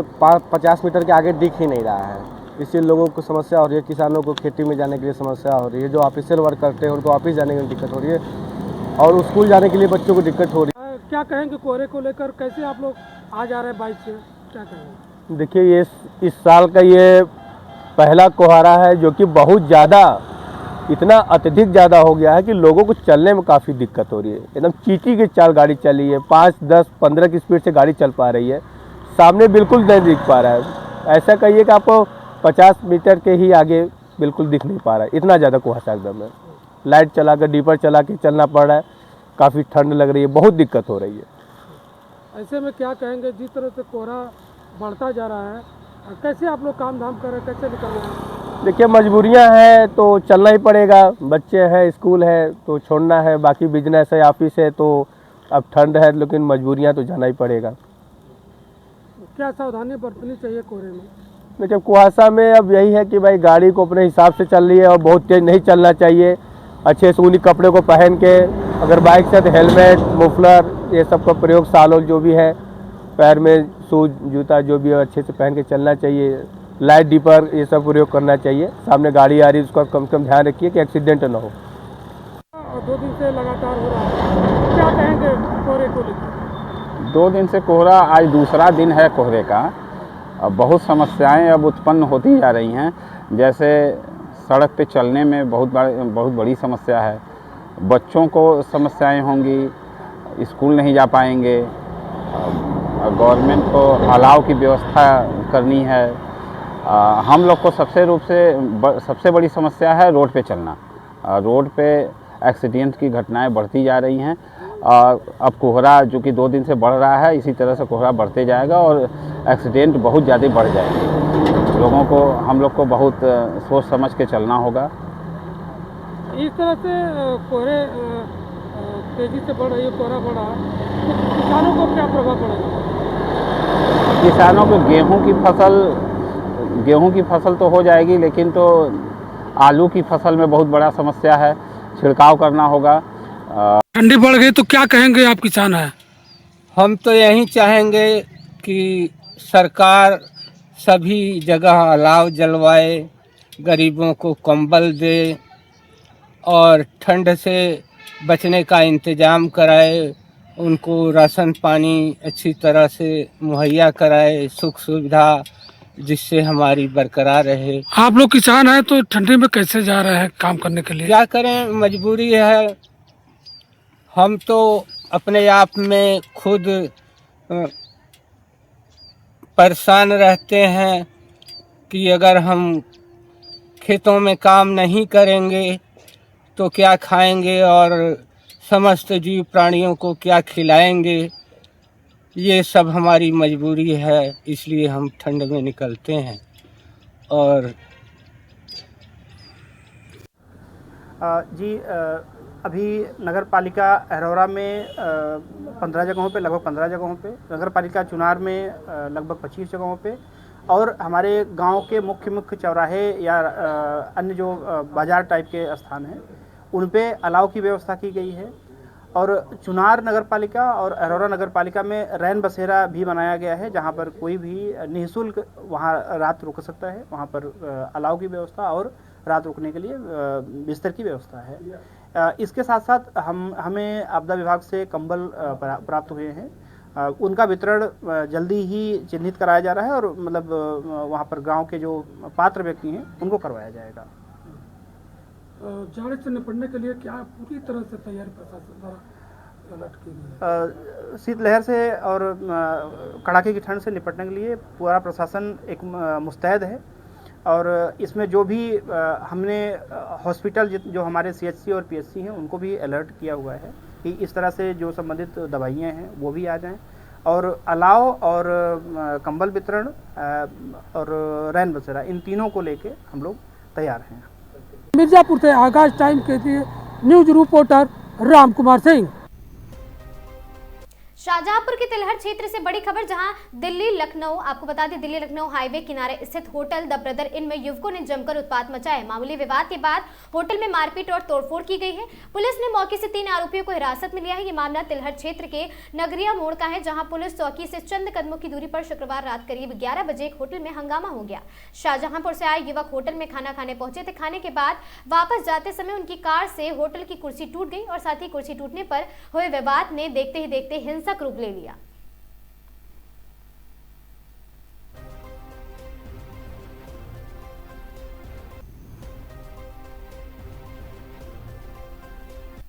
कानपुर नगर में संपूर्ण समाधान दिवस के अवसर पर जिलाधिकारी कानपुर नगर जितेंद्र प्रताप सिंह व श्रीमान पुलिस उपायुक्त पूर्वी सत्यजीत गुप्ता द्वारा तहसील नरवर अंतर्गत जन सुनवाई की गई। जन सुनवाई के दौरान आमजन की समस्याओं को सुना गया एवं उनके समाधान हेतु संबंधित को आवश्यक दिशा निर्देश दिए गए और साथ ही जन शिकायतों को प्राथमिकता के आधार पर सुना गया और संबंधित अधिकारियों को निर्देश दिए गए कि वे इन समस्याओं को समयबद्ध तरीके से हल करें। शिकायतों के निस्तारण में देरी न हो इसके लिए संबंधित पुलिसकर्मियों को निर्देशित किया गया कि वे त्वरित कार्रवाई करें और शिकायतकर्ता को समाधान की जानकारी दें। आगंतुकों और पीड़ितों से सम्मानपूर्वक व्यवहार किया जाए और बैठने के लिए उचित व्यवस्था की जाए। सभी फरियादियों की समस्याओं को सुना जाए।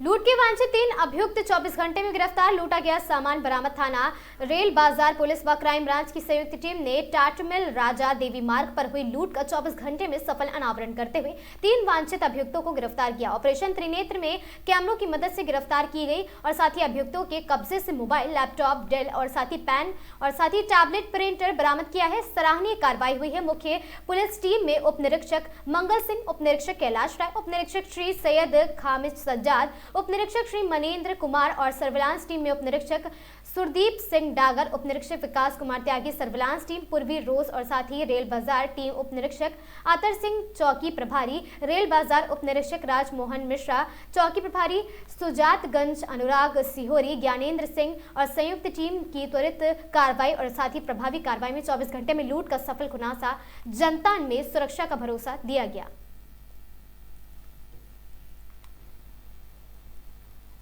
के लिए इन्होंने टाटमिल चौराहे से वहाँ ऑटो लिया था, ऑटो यानी ई रिक्शा जो है, और इससे ये रामा देवी जाने वाले थे। वहाँ रामा देवी से फर्दर बस से ये बनारस जाने का इनका प्लान था।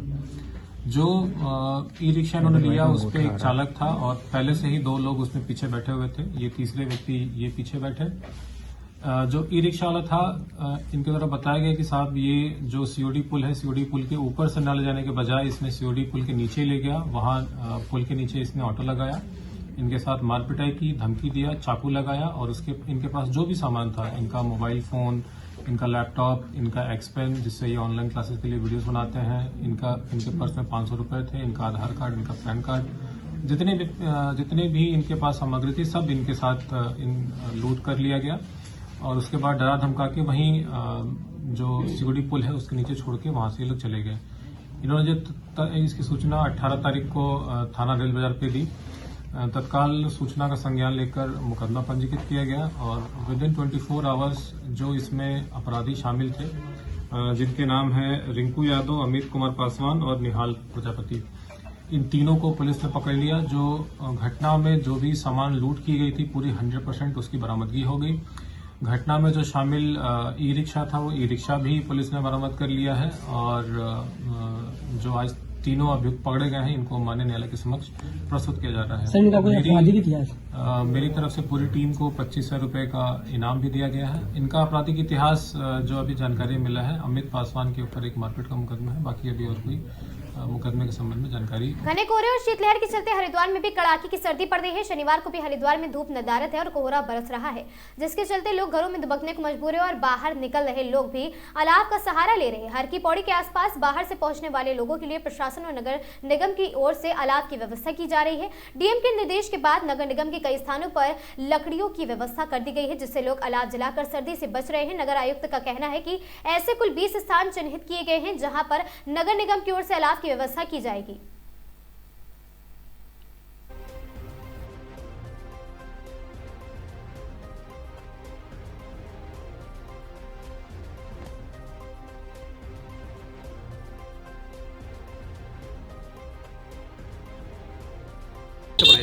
नहीं, अभी हमने हमारे 8 स्पॉट्स पे भी अलाउ जल रहे हैं और धीरे धीरे हम लोग करीब 20 स्पॉट्स हमने आइडेंटिफाई कर दिए हैं जो पहले के सालों में भी जहाँ पे बढ़ाए जा रहे थे। तो जैसे जैसे ठंड बढ़ेगी सभी जगहों पे चिन्हित करके हम अलाउ जलाएंगे।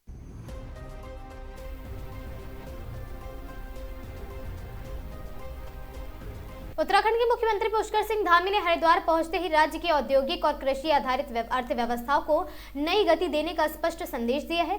सीएम धामी ने सबसे पहले बुग्गावाला क्षेत्र में एमबी फूड प्रोसेसिंग प्लांट का विधिवत उद्घाटन किया। इसके बाद वे शोरूम प्रोसेसिंग प्लांट पहुंचे, जहां रिबन काट कर दूसरे प्लांट का शुभारंभ किया गया और शोरूम प्लांट पहुंचने पर मुख्यमंत्री का कार्यकर्ताओं और स्थानीय लोगों ने पुष्पगुच्छ वर्षा और साथ ही वर्षा कर स्वागत किया है। उद्घाटन के बाद मुख्यमंत्री ने प्लांट की व्यवस्थाओं का निरीक्षण किया और साथ ही उत्पादन प्रक्रिया की जानकारी ली। इस दौरान मुख्यमंत्री पुष्कर सिंह धामी ने कहा कि उत्तराखंड में कृषि, बागवानी और फूड प्रोसेसिंग के क्षेत्र में तेज गति से काम हुआ है और हरिद्वार में शोरूम उत्पादन जैसे नवाचार स्थानीय लोगों को रोजगार से जोड़ रहे हैं और साथ ही स्वरोजगार के नए अवसर पैदा हो रहे हैं। उन्होंने कहा कि सरकार कृषि क्षेत्र को सर्वोच्च प्राथमिकता दे रही है और इसी दिशा में स्टेट मिलेट मिशन और साथ ही एप्पल मिशन और ग्रीन ग्रोथ जैसी योजनाएं शुरू की गई हैं। मुख्यमंत्री ने स्पष्ट कहा है कि इन मिशनों का उद्देश्य किसानों की आय बढ़ाने, उन्हें व्यवसाय से जोड़ने और राज्य को आर्थिक रूप से अधिक समृद्ध बनाना है।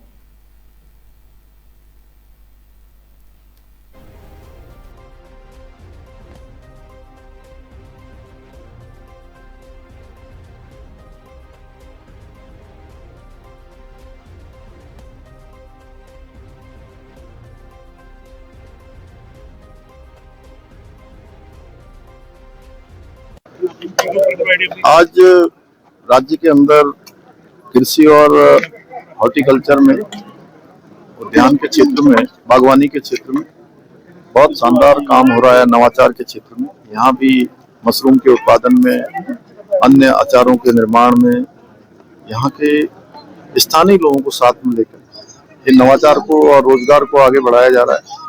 ये बहुत अच्छा प्रयास है। राज्य के अंदर हम कृषि के क्षेत्र में, बागवानी के क्षेत्र में हमारे सभी किसान भाई लाभान्वित भी हों, उन्नत प्रकार की बागवानी करें, उन्नत प्रकार की कृषि करें। उसके लिए हमारी सरकार उनको सर्वोच्च प्राथमिकता देते हुए स्टेट मिलेट मिशन हो, फार्म मशीनरी बैंक योजना हो, हमारी एप्पल मिशन हो, कीवी मिशन हो, तिमोर मिशन हो या महक क्रांति हो, हमने अनेक काम अभी शुरू किए हैं जो आने वाले समय में निश्चित रूप से हमारे राज्य को भी काफी समृद्धि प्रदान करेंगे और किसान भाइयों का रोजगार और व्यवसाय दोनों ही और उनका आय बढ़ाने का बहुत बड़ा साधन बनेगा। तो चुनाव आयोग की प्रक्रिया है और चुनाव आयोग की प्रक्रिया में हमारा राज्य पूरी तरह से सहयोग करेगा। बदायूं में लगातार लूट की वारदात हो रही है और क्राइम लगातार कम नहीं हो रहा। हालांकि बदमाशों पर पुलिस लगातार कार्रवाई कर रही है। आपको बता दें कि ताजा मामला सिविल लाइन थाना क्षेत्र के रेगालिया कॉलोनी से सामने आया है। कॉलोनी की ही रहने वाली प्रीति वर्मा अपने घर से मंदिर गई थी और मंदिर से लौटकर जब जैसे ही उन्होंने अपना दरवाजा खोला तभी पीछे से 4 हथियारबंद बदमाश घुस आए और उन्होंने घुस गए और साथ ही उन्होंने घर में घुसकर सोने चांदी का सामान लगभग 2 से 2.5 लाख रुपए और लाइसेंसी पिस्तौल लूट कर फरार हो गए। घटना की जानकारी होने पर थाना पुलिस मौके पर पहुंची। थाना पुलिस ने मऊ की आपको बता दें मऊ की पर पहुंचकर आसपास की सीसीटीवी फुटेज की जांच और साथ ही आधार पर बदमाशों की तलाश और साथ ही डटी हुई और वहीं घटनास्थल पर एसपी भी मौके पर पहुंचे। एसपी ने इस पूरी घटना में कुल्सी के लिए एसओजी सर्विलांस टीम और साथ ही थाना पुलिस को लगाया है।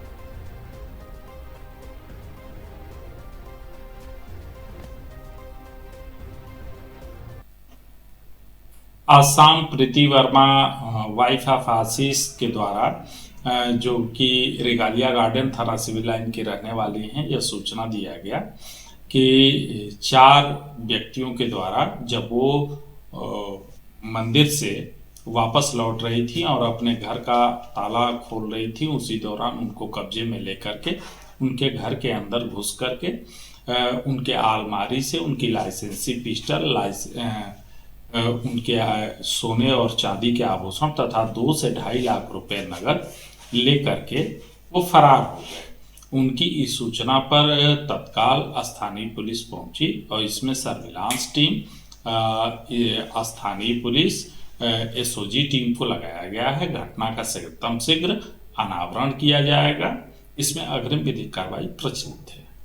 छात्राओं के बीच मारपीट का वीडियो सोशल मीडिया पर हो रहा है वायरल। मामूली कहासुनी के बाद देखते ही देखते छात्राओं की दो गुटों में होने लगी मारपीट। घटना पर मौजूद किसी ने वीडियो मोबाइल में कैद किया और साथ ही बीच बचाव करने पर लड़ते नजर आई छात्राएं, एक दूसरे को बाल नोचते हुए नजर आई छात्राएं। आपको बता दें पहले विद्यालय में फिर सड़क पर होने लगा लड़कियों की दो गुटों में मारपीट का वीडियो सोशल मीडिया पर तेजी से हो रहा वायरल। अनपरा थाना क्षेत्र के एक सरकारी विद्यालय की बताई जा रही छात्राएं। आपको बता दें कि ये खबर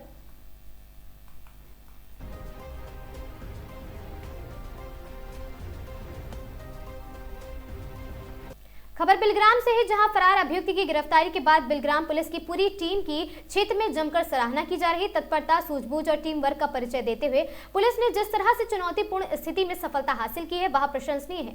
हरियाणा पुलिस की तहरीर मिलते ही बिलग्राम कोतवाली पुलिस ने बिना समय गंवाए कार्रवाई शुरू की। पुलिस टीम ने बेहतर रणनीति बनाकर स्थानीय लोगों से समन्वय स्थापित किया और कुछ ही घंटों में फरार अभियुक्तों को गिरफ्तार कर कानून के शिकंजे में ला दिया है। इस सफल अभियान में कोतवाली प्रभारी बिलग्राम अरविंद कुमार राय के कुशल नेतृत्व में टीम ने उत्कृष्ट कार्य किया है। टीम में शामिल उप निरीक्षक अरविंद यादव, उप निरीक्षक सत्येंद्र सिंह, श्रवण उपाध्याय और अमन सिंह, अभिषेक तोमर तथा अरुण पवार। थाना बिलग्राम की सक्रिय भूमिका रही। स्थानीय नागरिकों और जनप्रतिनिधियों ने पुलिस टीम के साहस, अनुशासन और त्वरित कार्रवाई की खुलकर प्रशंसा की। लोगों का कहना है ऐसी कार्रवाई से आम जनता में पुलिस के प्रति विश्वास और मजबूत होता है तथा कानून व्यवस्था को मजबूती मिलती है। इस सराहनीय कार्य के लिए बिलग्राम पुलिस टीम को बधाइयां दी जा रही है और उम्मीद जताई जा रही है कि आगे भी इसी तरह मुस्तैदी के साथ अपराध पर अंकुश लगाया जाएगा।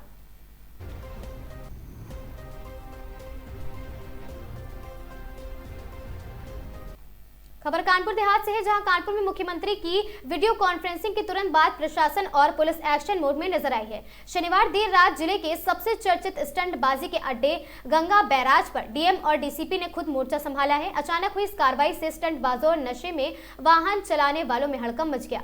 मुख्यमंत्री की वीसी खत्म होते ही कानपुर प्रशासन और पुलिस टीम की सैकड़ों आपको बता दें टीम सड़कों पर उतर आई और साथ ही डीएम जितेंद्र प्रताप सिंह और डीसीपी के नेतृत्व में अधिकारियों का काफिला सीधे पहुंच गया। गंगा बैराज जो लंबे समय से स्टंटबाजी और रैश ड्राइविंग के लिए बदनाम रहा है। गंगा बैराज पर कार और बाइकों को रोककर सघन वाहन चेकिंग अभियान चलाया गया और साथ ही ब्रीथ एनालाइजर से शराब के नशे की जांच हुई। दोपहिया वाहन पर हेलमेट और चार पहिया वाहनों पर सीट बेल्ट की सख्ती से पड़ताल की गई है और सड़क पर अचानक अफसरों की मौजूदगी देख वाहन चालकों में अफरा तफरी मच गई। कुछ लोग सवाल पूछते नजर आए तो कई वाहन चालक दूरी से ही अधिकारियों को देखकर रास्ता बदलते दिखे हैं। और साथ ही रोड सेफ्टी को ध्यान में रखते हुए मुख्यमंत्री की वीसी के बाद यह अभियान चलाया गया। हमारा उद्देश्य सड़क हादसों में कमी लाना है और सभी लोग हेलमेट पहने, सीट बेल्ट लगाए और शराब पीकर वाहन बिल्कुल न चलाए, ऐसा पुलिस की तरफ से कहा गया। चेकिंग अभियान के दौरान डीसीपी ट्रैफिक रविंद्र कुमार और साथ ही ADM city doctor Rajesh Kumar, ARTO प्रवर्तन कहकशा और कई थानों की पुलिस फोर्स मौके पर मौजूद रही। प्रशासन का साफ संदेश है, स्टंटबाजी, नशे में ड्राइविंग और साथ ही ट्रैफिक नियमों की अनदेखी बर्दाश्त नहीं की जाएगी।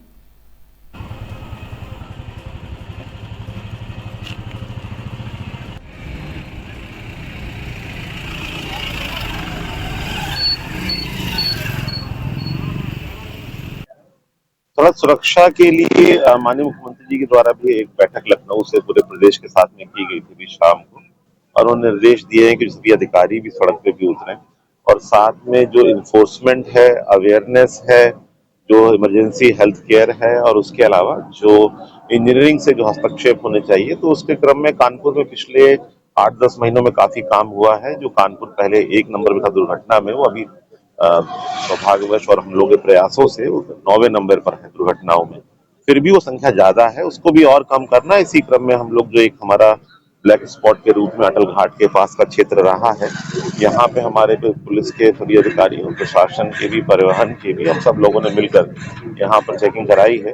तो ब्रेथ एनालाइजर के माध्यम से भी हम लोगों ने चेकिंग करी है ताकि लोग इस प्रकार शराब के प्रभाव में, अल्कोहल के प्रभाव में गाड़ियां वगैरह ना चलाएं। और उसके साथ में जो लोग सीट बेल्ट नहीं लगाए हैं और जो लोग हेलमेट नहीं लगाए, उनको चालान किया जा रहा है क्योंकि उनकी जान भी इम्पोर्टेंट है और उनकी लापरवाही से किसी और की जान जाने का खतरा है, तो वो और भी देखिए इम्पोर्टेंट है। किस तरीके के लोगों को हिदायत दी जा रही है? हिदायत के इसमें चालान के बड़े सख्त प्रावधान, मोटर व्हीकल एक्ट में जो अमेंडमेंट्स है उसके बाद में काफी हैवी फाइन्स है और उसमें सजा वगैरह के भी प्रावधान है। किसी की लापरवाही से किसी की जान जाने की परिस्थितियां, जैसा आप लोगों ने देखा कि अभी कुछ राज्यों में बहुत वीआईपी टाइप के लोग थे, वो लोग भी जेल भी गए और ऑनरेबल सुप्रीम कोर्ट ने भी ये निर्देश दिया कि इन सबको यहीं रखना चाहिए ताकि इनको सबक मिले। तो उद्देश्य ये कि इन्फोर्समेंट सख्ती से होना चाहिए, पारदर्शिता से होना चाहिए और लोगों को जो हमें अवेयर करना वो भी हम करेंगे जो हमें हेल्थ फैसिलिटीज को सुधारना है वो करेंगे। इसी में एक जो और भारत सरकार की ओर से जो निर्देश वो इम्पोर्टेंट है कि किसी भी हम क्रैश विक्टिम को, किसी भी एक्सीडेंट विक्टिम को हम लोग किसी भी प्राइवेट अस्पताल में इलाज दे सकते हैं और 1.5 लाख रुपए तक या 7 दिन तक उसको फ्री दे सकते हैं। उसका भुगतान भारत सरकार के जो परिवहन मंत्रालय द्वारा किया जाएगा और इस निर्देश को भी जनपद में लागू करेंगे ताकि इलाज के अभाव में किसी भी अस्पताल में व्यक्ति जो है उसको पीड़ा ना हो और उससे लोगों की जान बचाने में हमें सफलता मिलेगी। सर, ये विशेष अभियान आज भर है या फिर ये लगातार चलेगा? ये सदैव चलता रहा। आप लोग अवगत हैं कि हम लोग पूरे जनपद में कर चुके हैं और इसमें हमारे सभी चारों तहसीलों के एसडीएम्स ने, एसीपीज ने, हमारे आरटीओ कहकशा जी ने, राहुल श्रीवास्तव जी ने, सभी लोगों ने काफी अच्छा काम किया है इसमें और ये अभियान लगातार चलता रहेगा। बिलग्राम नगर के पीजीआर ग्राउंड में श्री राम लीला प्रदर्शनी समिति के बैनर तले अखिल भारतीय कवि सम्मेलन का भव्य आयोजन किया गया। कार्यक्रम में देश के विभिन्न क्षेत्रों से आए ख्याति प्राप्त कवियों ने अपनी रचनाओं से ऐसा समा बांध दिया कि देर तक श्रोता अपनी जगह से हिल तक नहीं सके। कवि सम्मेलन में खलील फरीदी, अनिल अनिकेत और अजीत शुक्ला, दावर रजा, हर्षित श्रीवास्तव, वैभव शुक्ला, स्वाति कुशवाहा, विवेक प्रताप गाड़ी और साथ ही दीवान निशेष और साथ ही संजय सरस, कमरूल असगर, बिलग्राम एवं फैज गाजीपुर ने काव्य पाठन किया और साथ ही हास्य, वीर रस, देशभक्ति और सामाजिक सराखोर से जुड़ी रचनाओं पर श्रोताओं ने बार बार तालियों की गड़गड़ाहट से कवियों का उत्साह बढ़ा दिया। कार्यक्रम का शुभारंभ शाम 7 बजे से हुआ जो रात 11 बजे तक लगातार चलता रहा। ठंड के बावजूद बड़ी संख्या में मौजूद श्रोतागण पूरे समय तक कविताओं में डूबे रहे और साथ ही कार्यक्रम के अंत में श्री रामलीला प्रदर्शनी समिति द्वारा सभी कवियों को अंगवस्त्र एवं स्मृति चिन्ह देकर सम्मानित किया गया। समिति के पदाधिकारियों ने कहा कि इस प्रकार के आयोजनों में साहित्य और संस्कृति को बढ़ावा मिलता है।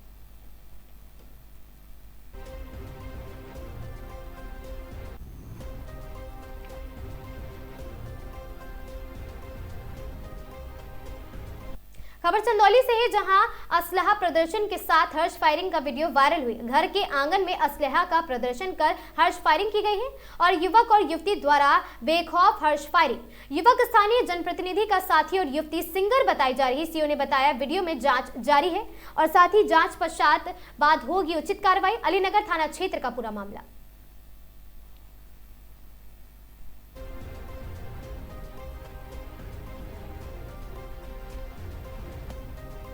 चंदौली में असलहा प्रदर्शन का वीडियो हुआ वायरल। हर्ष फायरिंग के साथ रील बनाते दिखे युवक और युवती।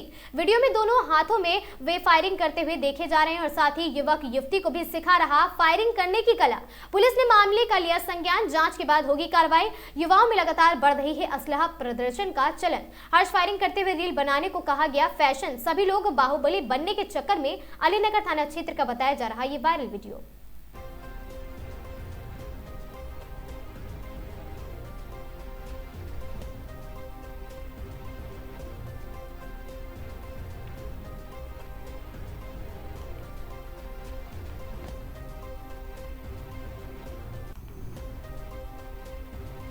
खबर ऋषिकेश से है, जहां तीर्थ नगरी में शराब की अवैध तस्करी को लेकर एनएसयूआई भड़क गई है और साथ ही एनएसयूआई कार्यकर्ताओं ने कोयल घाटी में भारी ठंड के बीच आबकारी विभाग का पुतला फूंका है और रोष जताया है और साथ ही शराब की अवैध तस्करी और बिक्री पर रोक लगाने की मांग की है। बता दें आज ऋषिकेश का मौसम भले ही ठंडा रहा हो, लेकिन राजनीतिक तपिश की गर्माहट शहर में देखने को मिली है और इस तपिश की गर्माहट आबकारी विभाग के कार्यालय तक पहुंची है। मामला तीर्थ नगरी में शराब की अवैध बिक्री तथा तस्करी से जुड़ा है, जहाँ शराब की अवैध बिक्री और तस्करी पर रोक लगाने की मांग को लेकर एनएसयूआई के कार्यकर्ता कोयल घाटी एकत्रित हुए और यहां ठंड के बीच कार्यकर्ताओं ने आबकारी विभाग का पुतला फूंका है। मौके पर पहुंचे युवा कांग्रेस के जिला महासचिव हिमांशु कश्यप ने कहा कि तीर्थ क्षेत्र में होने के बावजूद शहर में शराब की अगर तस्करी और बिक्री का धंधा तेजी से फल फूल रहा है और जिस पर आबकारी विभाग की पूरी तरीके से रोक नहीं लग पा रही, इसीलिए विभाग को चेतावनी दी है कि पुतला दहन कार्यक्रम किया जाए और यदि शराब की अवैध बिक्री और तस्करी करने वालों पर सख्त कार्रवाई नहीं हुई तो उनकी ओर से आंदोलन भी किया जाएगा।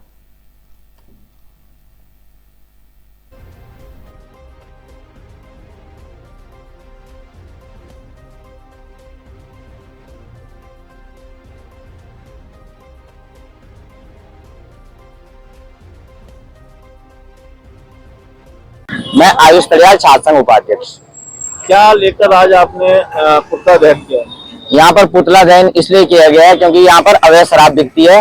हमें आबकारी विभाग से गुजारिश की है कि यहाँ पे अवैध शराब क्यों बिक रही है, क्योंकि आबकारी विभाग जगह जगह पे छापेबाजी कर रहे हैं परंतु यहाँ नहीं हो रहा है, जबकि ये कॉलेज परिसर की बाउंड्री के बाहर अवैध शराब बिक रही है। मेरा आबकारी विभाग से यह विनती है यहाँ अवैध शराब बिकना बंद करें, क्योंकि इससे बहुत सारे नुकसान होते हैं। इससे रात को फिर लड़ाई झगड़ा भी होता है और वातावरण खराब होता है। कॉलेज परिसर के बाहर ऐसा कुछ नहीं होना चाहिए। मेरी एक गुजारिश है आबकारी विभाग से कि यहाँ पे अवैध शराब नहीं बिकनी चाहिए, अन्यथा इसके खिलाफ मैं छात्र संघ उपाध्यक्ष आयुष टंडन अपने साथियों के साथ उग्र से उग्र आंदोलन करूंगा। धन्यवाद। मेरा नाम गौरव जोशी है। और क्या किस बात को लेकर आज उग्र हुए आपको?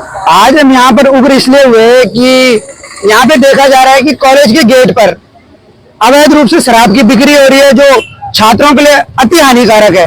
अति हानिकारक इसलिए है क्योंकि अगर आसानी से शराब प्राप्ति होती है तो क्या पता कोई छात्र दिन में ही पीकर कॉलेज में आ जाए और कॉलेज में इस चीज से गंदा माहौल क्रिएट होता है। और यहाँ पर ये ऋषिकेश का बीच है, जो ऋषिकेश का चौराहा है, यहाँ पर अवैध शराब की बिक्री धड़ल्ले से हो रही है। इस चीज को लेकर आज अपने साथियों के साथ यहाँ पर पुतला दहन कर करके हमने ये प्रशासन को सिर्फ चेतावनी देने का कार्य किया है कि अगर जल्द से जल्द यहाँ पर कार्रवाई नहीं होती है तो सभी साथियों के साथ बहुत ही बड़ा उग्र आंदोलन यहीं पर ही किया जाएगा, जिसके लिए पूरा शासन जिम्मेदार होगा।